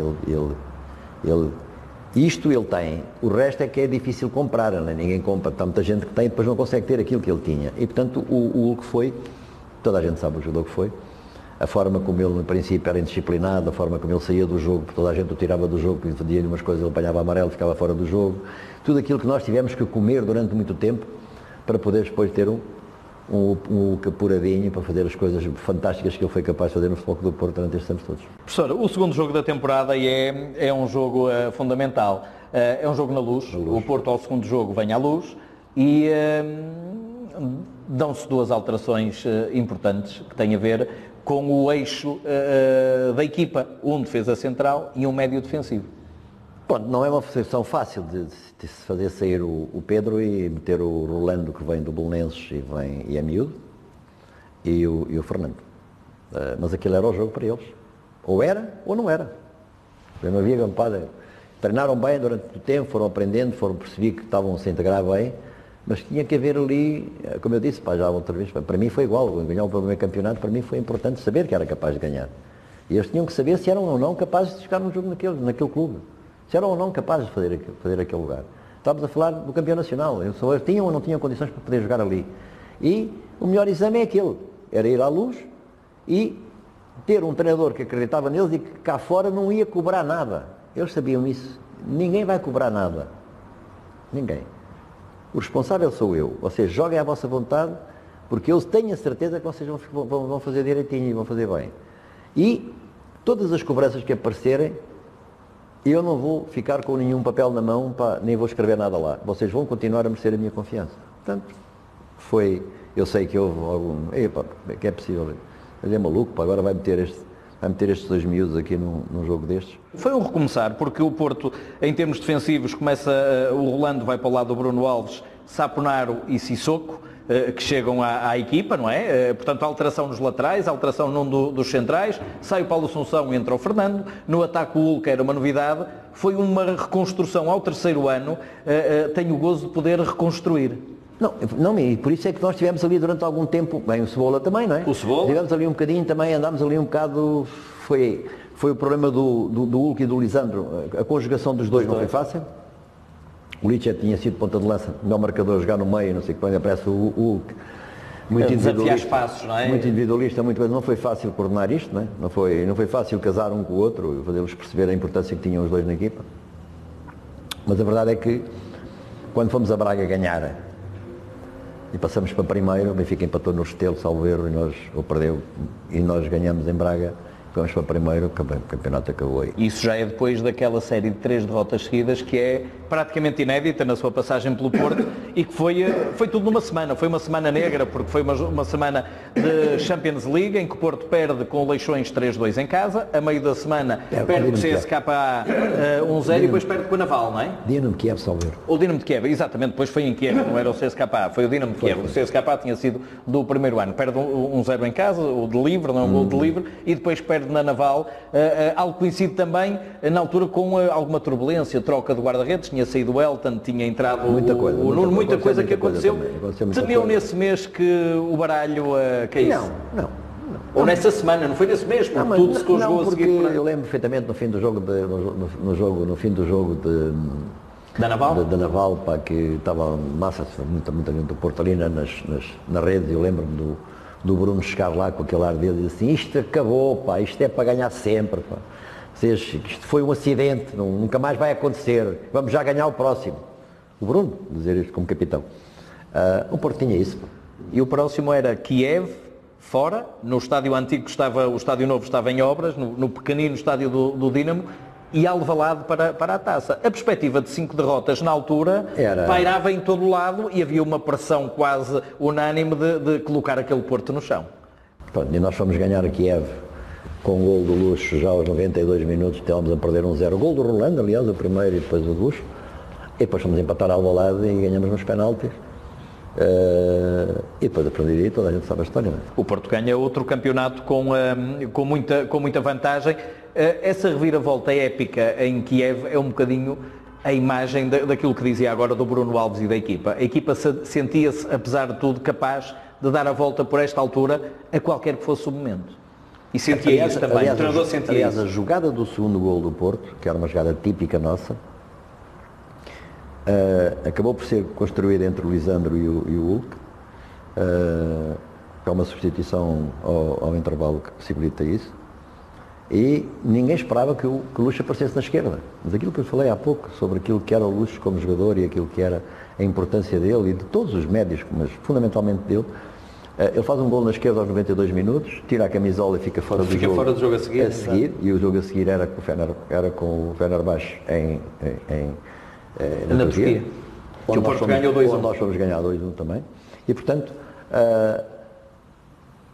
o Porto sempre foi, e com um ou outro acidente, o Porto sempre foi, essa equipa foi capaz de se regenerar. E eu, por essa altura, professor, eu acompanhava muitas vezes o 19º jogador, principalmente nos jogos fora ia sempre um 19º jogador.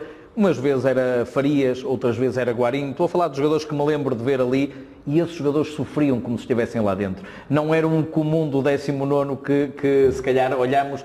Era uma equipa, havia esse sentimento de equipa e havia também essa pressão externa sobre o clube que fazia com que tudo se conjugasse em torno do mesmo. Tirando o primeiro ano, ali no primeiro período em que o plantel era como é que é dizer, vinha de serem campeões, mas de ter jogadores novos, assim, pouco critério, na minha opinião, em que foi preciso depois mexer e mesmo essas mexidas não foram fáceis. O que se estabeleceu no Porto a seguir, a partir do momento em que eu fiquei os anos a seguir, e o Antero sabe isso, o Antero Henrique sabe isso, era termos 20 jogadores, só, 20 e os guarda-redes, não queria mais, porque havia miúdos que vinham a treinar connosco, olha o Sérgio Oliveira, por exemplo, e outros. Que o professor lançou com 16 anos. E eles vinham, e portanto, havia também uma perspectiva de poder passar para baixo a motivação de que qualquer um podia vir cá acima, não é? Está a ver? E, portanto, mas era 20, não queria mais, eram 2 equipas. E portanto, essa malta jogava, lutava treino a treino, para poder estar nos 16 e para poder jogar. E havia um sentimento de justiça nos jogadores. Sim, e jogaram todos, sempre jogaram. Foi isso que aconteceu no Porto. Foi tão simples como isso. Não havia 24 jogadores e ficavam... Não, havia 20.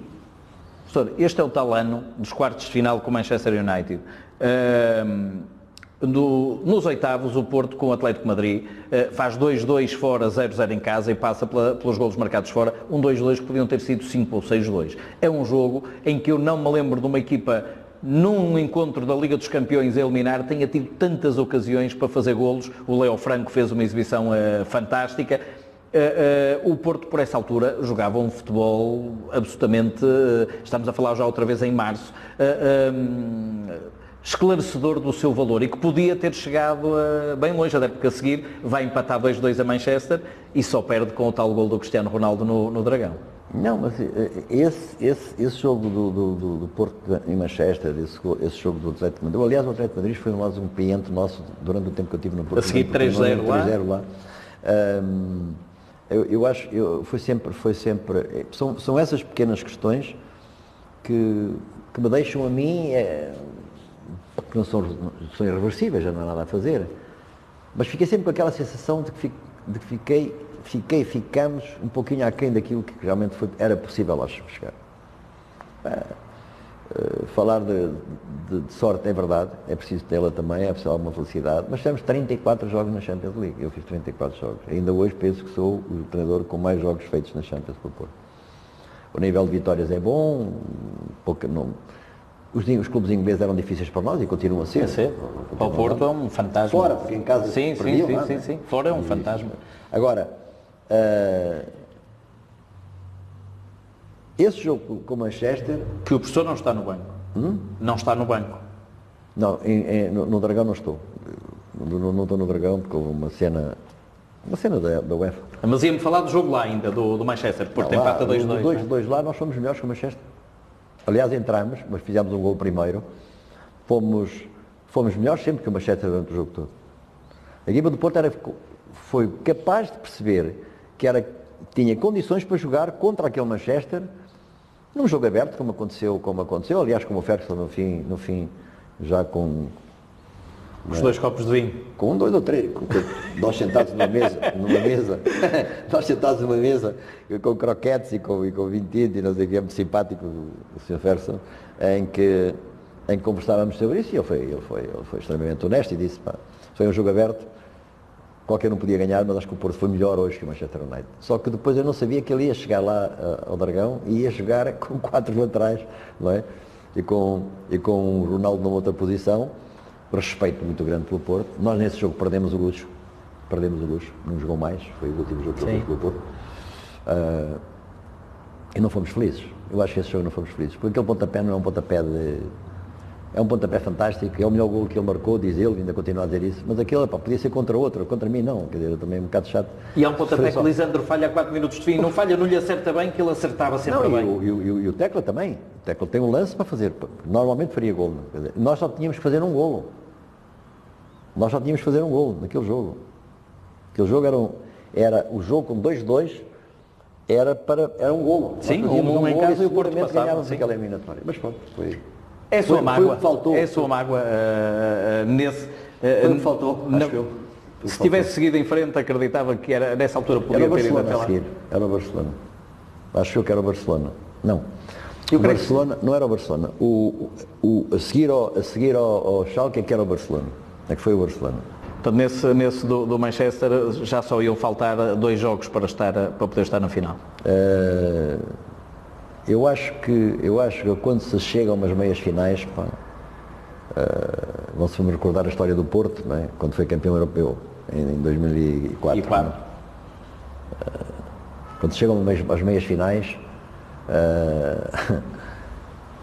seja quem for o adversário, tudo pode acontecer. Professor, eu acho que há coisas aqui que se alteram completamente, as lógicas todas se alteram completamente.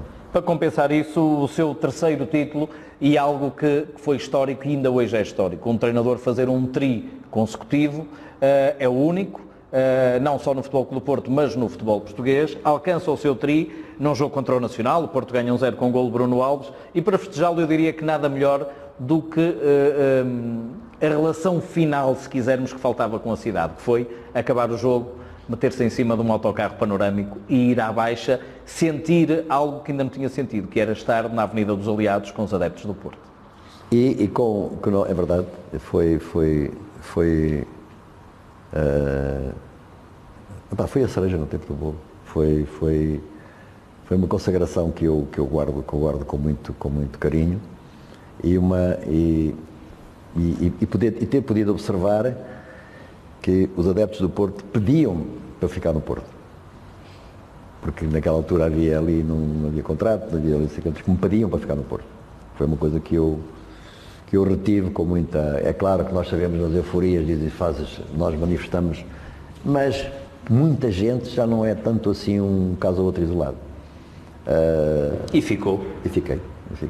Perdendo o Lisandro e o Luxo, que eram 2 elementos fundamentais, faz a dobradinha nesse ano, porque depois ganha a final da taça com um golo do Lisandro, que faz o golo e se despede. O Luxo, entretanto, também sai. 2009, 2010, começa outra vez a ganhar a supertaça contra o Passos de Ferreira. Mas logo no primeiro jogo do campeonato, curiosamente, também contra o Passos de Ferreira, já tem o Falcão que se estreia a marcar. O Porto estava com 10 jogadores nessa altura, empatam 1. Já foi de estranhar um bocadinho aquela expulsão do Hulk, que nos viria a dar um bocadinho o que foi esse ano. Não, o Hulk sai nesse jogo, a expulsão tem a ver com aquilo que eu disse há pouco, com a forma como ele reagia às questões, não é? Da forma como ele chegou mais tarde a perceber, não é? Que quanto mais ele discutisse e quanto mais ele quisesse impor a regra dele, e a regra dele era dizer, mas eu não fiz nada, bateram, porque é que não há falta, não é? Que não ia conduzir a nada. Quando nós chegamos ao jogo da Luz, era o penúltimo jogo do campeonato, vamos falar, 19 de dezembro mais ou menos. As pessoas podem ir verificar nos papéis. Na véspera desse jogo, eu estive com o Presidente precisamente aqui nesta casa onde nós estamos, na altura, creio que com o António Costa, Presidente da Câmara de Lisboa, que acabou por ser também anfitrião da cidade. Foi pouco tempo antes do Natal, foi no dia anterior a esse jogo da Luz, em que Porto chegou a um ponto do Benfica. O que é que se passava? Nessa altura, os líderes do campeonato eram o Benfica e o Braga, com 20 pontos, salvo erro. 30, e o Porto 29. E o Porto tinha 29. E o que é que se escrevia? O Porto uma miséria, o Benfica fantástico, fabuloso, uma coisa, para dizer, era perfeita a estratégia em relação a esta questão. esse foi um jogo muito mal, foi um jogo mal conseguido do Benfica, mas foi um mau jogo do Benfica, aliás, do Porto. Foi um mau jogo do Benfica também, uma má arbitragem. Foi um golo que não é golo, é fora de jogo. E depois foi um túnel que não é túnel. Não. E creio que isso foi decisivo naquilo que se passou a seguir. Magoou sentir essa injustiça? Que foi para si, que foi para os jogadores? Bastante, sim. Foi. A nossa reação a isso é uma reação positiva, mas que já não é a mesma reação do passado. Não é? Já não é a mesma reação do passado. E depois, quando acaba a suspensão do Hulk, não é? 3 meses que apanha 3 jogos, é cada vez mais ridículo. Eu não consigo entender que por muitos anos que passam, não estamos aqui a falar porque é do Benfica, fosse sim, é a situação em si. Como profissional, para mim, aquilo foi uma forma muito pouco limpa de arredar um candidato ao título. E o Futebol Clube Porto, a partir daí, você sente que lhe estão a tirar a possibilidade de ser tetra e o Porto penta? Exato. E o Porto seria pentacampeão, não seria tetra, mas acima de tudo, eu acho que aqueles jogadores, pelo trajeto que fizeram no Porto, muitos deles eram tetra naquela altura também. Sim, porque já vinha um do Coadriás. Portanto, por aquilo que fizeram, por aquilo que passaram, por aquilo que foi o nosso trabalho durante este tempo todo, não mereciam aquilo. Não mereciam. Vamos ver. Não houve nada no túnel que levasse a que aquelas coisas acontecessem. Eu estava lá e vi. A não ser que tivesse algum de conta que eu não tivesse visto, mas então se eu não vi, também não sei como é que se viu, mas não interessa. Isso também não é importante agora. Então suspende-se os jogadores e 3 meses depois, quando já não há mais nada para fazer, dá-se 3 jogos ao Hulk. 3 meses, 18 jogos depois, não é? Porquê? Portanto, a única interpretação que eu tenho disto é porque foi intencional para poder tornar mais fraco o campeão e o líder e dar portanto, muito mais. Eu não estou a dizer que foi para favorecer o Benfica, estou a dizer tiraram poder ao líder e não o fizeram de uma forma justa. Porque nessas alturas, se há um processo desses, ele tem que ser rápido. E se é para apanhar 3 jogos, a pergunta que eu se é para apanhar 3 jogos, porque é que ele teve 18 jogos fora? Porquê? Quais são as razões? Eu não sei, quer dizer, tentei acompanhar depois o mentor desta questão, sei que passado pouco tempo já não estava metido nestas coisas, não é? Mas a verdade é que foi provavelmente a maior mágoa que eu tive no meu trajeto no Porto. Professor, ainda assim havia que evitar em determinada altura que o Benfica fosse campeão no Dragão, porque naturalmente isso era uma questão de honra para os adeptos do Porto, um jogo em que mais uma vez o professor Josualdo Ferreira, que nunca era castigado, e quando digo mais uma vez tinha sido com o Manchester a nível internacional por causa de um gesto que alguém descobriu e que não era o correspondente ao real. Mas deixa-me interromper. Eu sou expulso em Setúbal, eu e o Falcão. É isso que eu estou a dizer. Quando digo mais uma vez, fica fora do banco, o Falcão é expulso e o professor Josualdo Ferreira, pela reação que teve, é expulso também e não vai estar nesse jogo. O Falcão e o Cardoso têm uma disputa pela bola de prata, marcador. E há uma diferença de um gol. Há o jogo de Setúbal e a seguir ao jogo do Dragão. Portanto, ele apanhou o quinto amarelo aí. Eu sou expulso embora não tenha sido castigado. Por reação. No jogo do Dragão, o Fuchile é expulso aos 50 minutos. E quando nós fazemos o 2-1, eu, no ouvido do árbitro, disse-lhe no género, para isto é preciso não ter medo. E então eles interpretaram aquilo como se eu tivesse insultado o homem, não é? Também pelo contrário, eu nem sei quem era, sei que o árbitro era o lugar bem carente, e foi expulso. Fui eu e foi o Fuchile. E depois ganhamos 3-1 ao Benfica, quer dizer, não havia dúvidas quem era o melhor.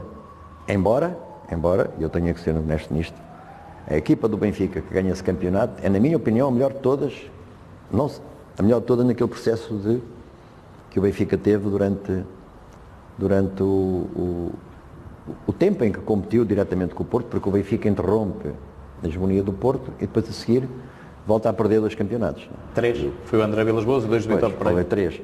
Não é muito normal isso acontecer, não é? Quer dizer, interromper a hegemonia. Interromper a hegemonia, depois a seguir perde 3 vezes seguidas, não tem muita lógica, não é muito explicável as coisas, mas isso é um assunto que não interessa muito. Mas para mim foi claro que nós, depois daquele jogo lá, na Ana Luz, e depois do que nós fizemos no jogo do Dragão, nas condições em que aconteceram também, nós, provavelmente, se não tivesse, e aqui tenho que pôr isso, nem toda a gente percebe, provavelmente, se não acontecesse essa situação do tudo, nós teríamos sido campeões, ou pelo menos teríamos discutido até mais o título tarde, até ao fim, não é?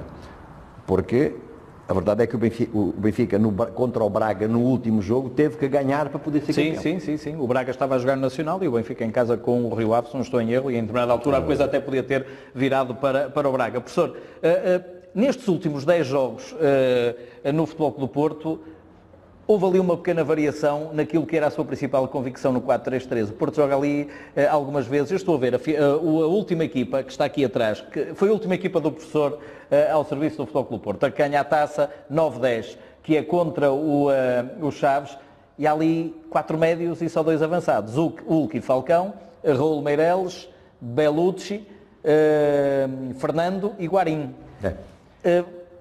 Os últimos 10 jogos joga ali numa espécie de... Não está ali o Micaeli? Não, o Ruben Miquel não estava, mas jogou muitas vezes o Ruben Miquel. Não, é que a determinada altura ficamos só com o Falcão, não havia mais ninguém. Pois. E teve que alterar aqui um bocadinho aquilo que era a sua convicção, que era o seu 4-3-3. Muito antes tinha o Falcão, o Hugo ficou fora e na véspera do jogo da final da Taça da Liga, o Varela fratura a perna. E portanto não ficamos sem ninguém. E antes do Arsenal o Fernando também se lesionou, portanto houve aqui uma série de situações que nos obrigaram a agarrar nos jogadores que nós tínhamos e sem fugir do nosso processo. Isso é que é importante. E por isso é que quando falámos há bocado do ensinar e no operacionalizar as questões e no colocar novas a ideia e dá uma forma aos jogadores também, estamos a falar daqui que os jogadores têm 1 ano. Está ali o Miguel Lopes, por exemplo, não, tinha vindo um ano, não é? Então o Micael tem 1 ano, enfim, muitos deles aqui já com muito menos experiência do que, por exemplo, aqueles que fizeram os 3 anos e outros que fizeram 2. Portanto, foi uma situação que até deu resultado, mas que foi fruto dos acontecimentos que naquela altura não nos favoreceram muito, mas ganhámos a mesma. Saiu a ganhar esta taça 2-1 contra o Chaves. Porquê é que diz que o Porto foi a sua principal história de vida? Porque foi lá que eu encontrei todas as condições para poder ganhar, para me sentir feliz, não só no Porto como na cidade, das pessoas que encontrei, dos jogadores com quem trabalhei, dos grupos que eu construí, mas foi lá que eu ganhei. E quando eu fico no Porto, fico porque queria continuar a ganhar. Eu havia provavelmente outras opções para poder ter naquela altura, mas foi por isso. E portanto, chegar ao Porto com 60 anos, depois do percurso todos que toda a gente agora já ouviu e já percebeu, chegar a momento em que se ganham 3 campeonatos seguidos, que se vai jogar um quarto em que aconteceu o que aconteceu, e eu mantenho o mesmo sentimento que era mesmo não ganhando. A verdade é que eu tive no Porto as condições que não tive noutros locais para poder ganhar. E quando isso acontece, é ali que se começa a escrever a minha história de vida. Por isso eu ter dito há pouco, e ter dito muitas vezes, que era preciso ter menos uns anos, que tudo isto tinha que começar menos uns anos, porque eu se calhar tinha escrito outro livro, não é? E a verdade é que a imagem que temos do professor é precisamente a outra que temos ali atrás. A imagem do professor no Futebol Clube do Porto é uma imagem sempre agarrada a uma taça. Foram 6 títulos, foram 6, e penso que ficaram mais 2 por ganhar, provavelmente. Acho que já tive uma equipa técnica estável durante algum tempo, houve ali apenas uma troca a meio do percurso, entre o Anzenha e o Zé Gomes. Tive um diretor de comunicação e uma comunicação, e tu sabes como foi difícil naquela altura fazer a comunicação do Porto, não é? Tu sabes isso melhor do que eu, foi estável também. Tínhamos uma direção que era estável, do Presidente e do António Henrique. E portanto as coisas eram claras. A única coisa que eu tinha a fazer era treinar e tentar treinar bem, não é? E quando houvesse alguns problemas era discuti-los e resolvê-los. Não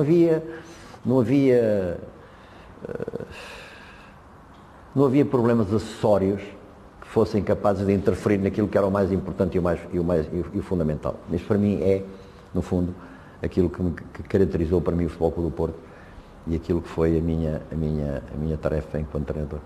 E conte-me lá também aquela parte da família, porque já há muito Porto na família, mesmo os mais jovens. Não, vem daí. Há muita gente que ficou Porto. A minha mulher já era Porto antes disso, já gostava do Porto.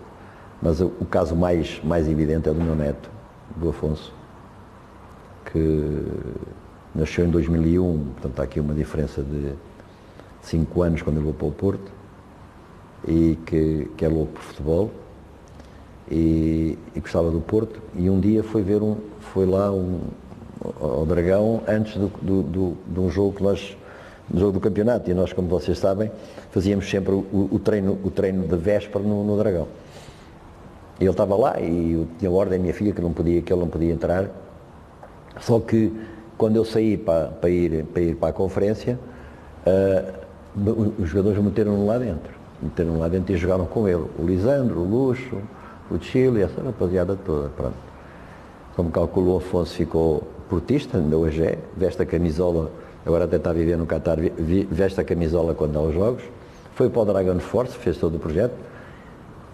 E o futuro, e ele quer seguir desporto, vai provavelmente para os Estados Unidos. Quer ser treinador como o avô? Ser treinador e quer jogar à fisioterapia, não sei. Esse é o caso mais evidente. Agora, toda a família ficou Porto. Professor, há pouco falou da conferência e dos jogadores. Há um dos momentos mais bonitos que teve. É aquele momento em que está na conferência. Sentamos os dois, não é? E tu fizeste o favor de meter no Facebook para me lembrar e para... É um dos momentos mais bonitos, eu acho, não é? É um momento único para mim, não é? E que eu pronto, guardei essa, não tinha essa fotografia, guardei-a.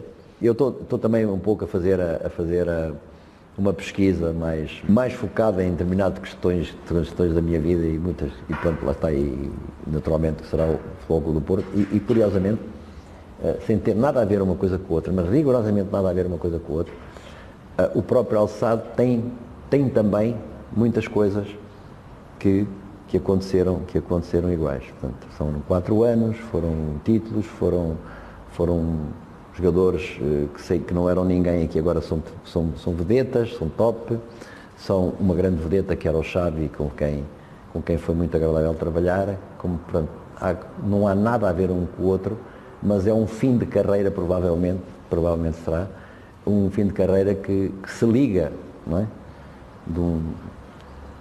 Da história da minha vida, não é? Que essa é a minha história de vida, com uma outra que foi interessante viver também, porque em muitos pontos, em muitos aspectos teve principalmente a nível do convívio com os jogadores, não na cultura do clube, nem na cultura do país. Do futebol em si, sim. Não tem nada a ver uma coisa com a outra.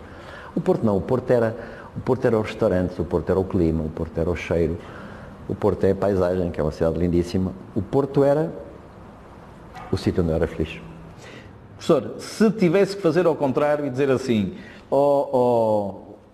Josualdo Ferreira, o que é que diria do professor Josualdo Ferreira, treinador do Porto aqueles 4 anos? Como é que o descreveria? O que eu descrevia é que entrou um homem aqui que é sério, que é competente e que provavelmente muita gente não acredita nele. Mas tomem nota, tomem atenção, não se esqueçam, que ele entrou aqui determinado em ganhar. Porque a história aqui do Porto conta-se muito que qualquer treinador chega aqui e ganha, não é verdade? Porque já foram lá muitos e perderam. Só ganham os competentes e só ganham quando toda a gente é competente na hora do trabalho. E esse treinador que cresceu dentro do Porto, porque cresci dentro do Porto, cresceu sempre com um objetivo: ganhar. Aliás, quando eu cheguei ao Porto, o seu presidente disse-me assim: aqui no Porto, mister, o que é importante é ser campeão. É o mais importante. Segundo, no Futebol Clube do Porto, ir passar os oitavos chegar aos oitavos de finais é o segundo objetivo. O resto vem por acréscimo. Quero dizer a ti que eu cumpri 7, só falhei 1. E, portanto, neste contexto todo que a gente conversou, o que eu tenho que dizer desse treinador que entrou foi que conseguiu conquistar tudo aquilo que era fundamental e tudo aquilo que era importante conquistar no Porto.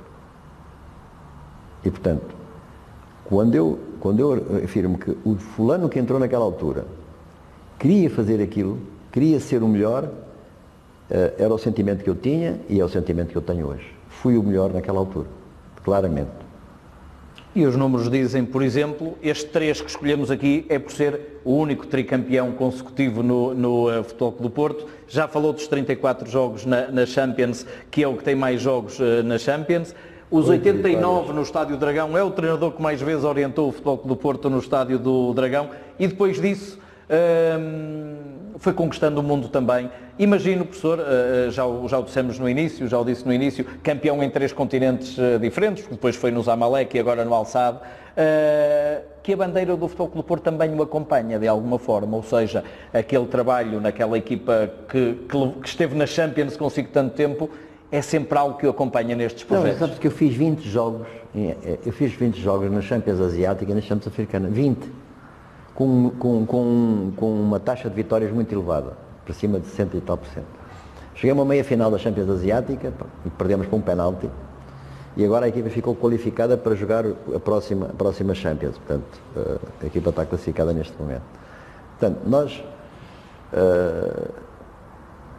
o que eu fui capaz de fazer no Porto foi ter trazido todo o conhecimento e toda a minha vontade para dentro do Porto. E quando eu saí do Porto foi trazer para o meu trabalho tudo aquilo que foi importante que eu fiz no Porto e que fui depois aprendendo também a gerir isso nos outros clubes. Eu trabalhei na Grécia, trabalhei em Espanha, trabalhei no Sporting, trabalhei no Braga outra vez, estive no Egito e agora no Qatar.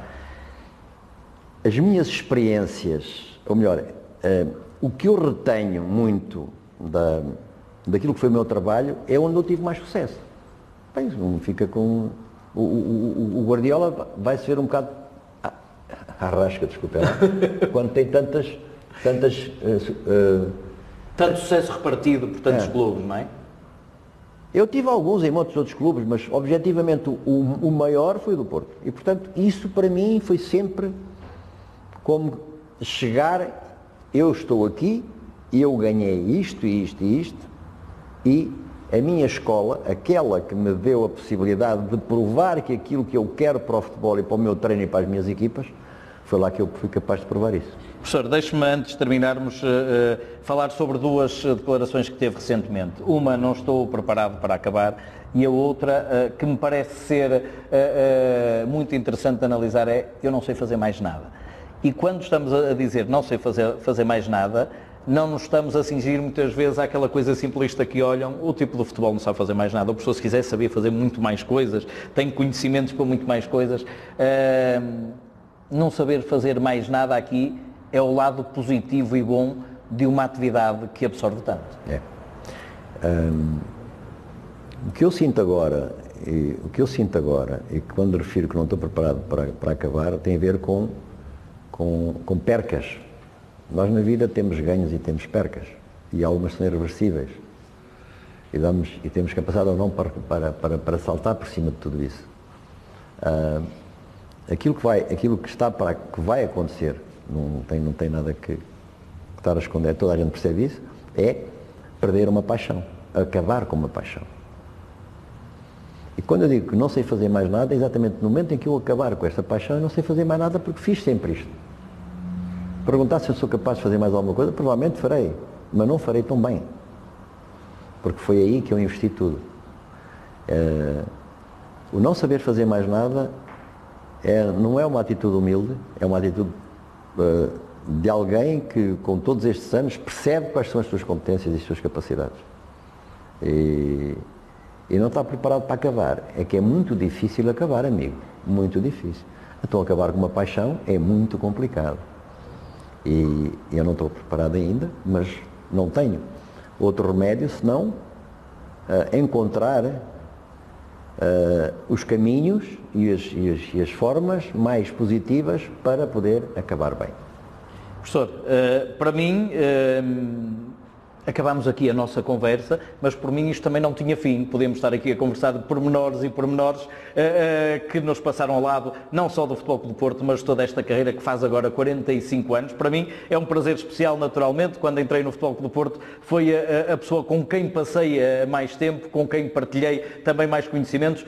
Já antes, quando estava na Federação e eu, volta e meia, estava com as seleções nacionais, conversávamos muito e sinto-me um privilegiado por ser daqueles a quem o professor dava conversa e, portanto, hoje também um privilegiado por estar aqui nesta conversa consigo, obrigado. Professor. Vou-lhe pedir apenas para deixar a assinatura neste 3 muito especial, este 3 histórico que é do TRI ao serviço do Futebol Clube do Porto. Professor, ficamos por aqui numa cadeira de campeões, hoje na casa do Futebol Clube do Porto de Lisboa, que teve o prazer naturalmente de o receber aqui, uma casa que festejou muito os seus títulos e que também o acompanhou, e uma casa sempre em que somos bem recebidos os portistas de todo o país, seguramente que nesta casa estarão sempre felizes. Fique connosco, voltaremos com novas entrevistas, com outros campeões também, embora este seja naturalmente um campeão muito especial que nos fez companhia nestas 2 horas de conversa. Fique bem, continue connosco.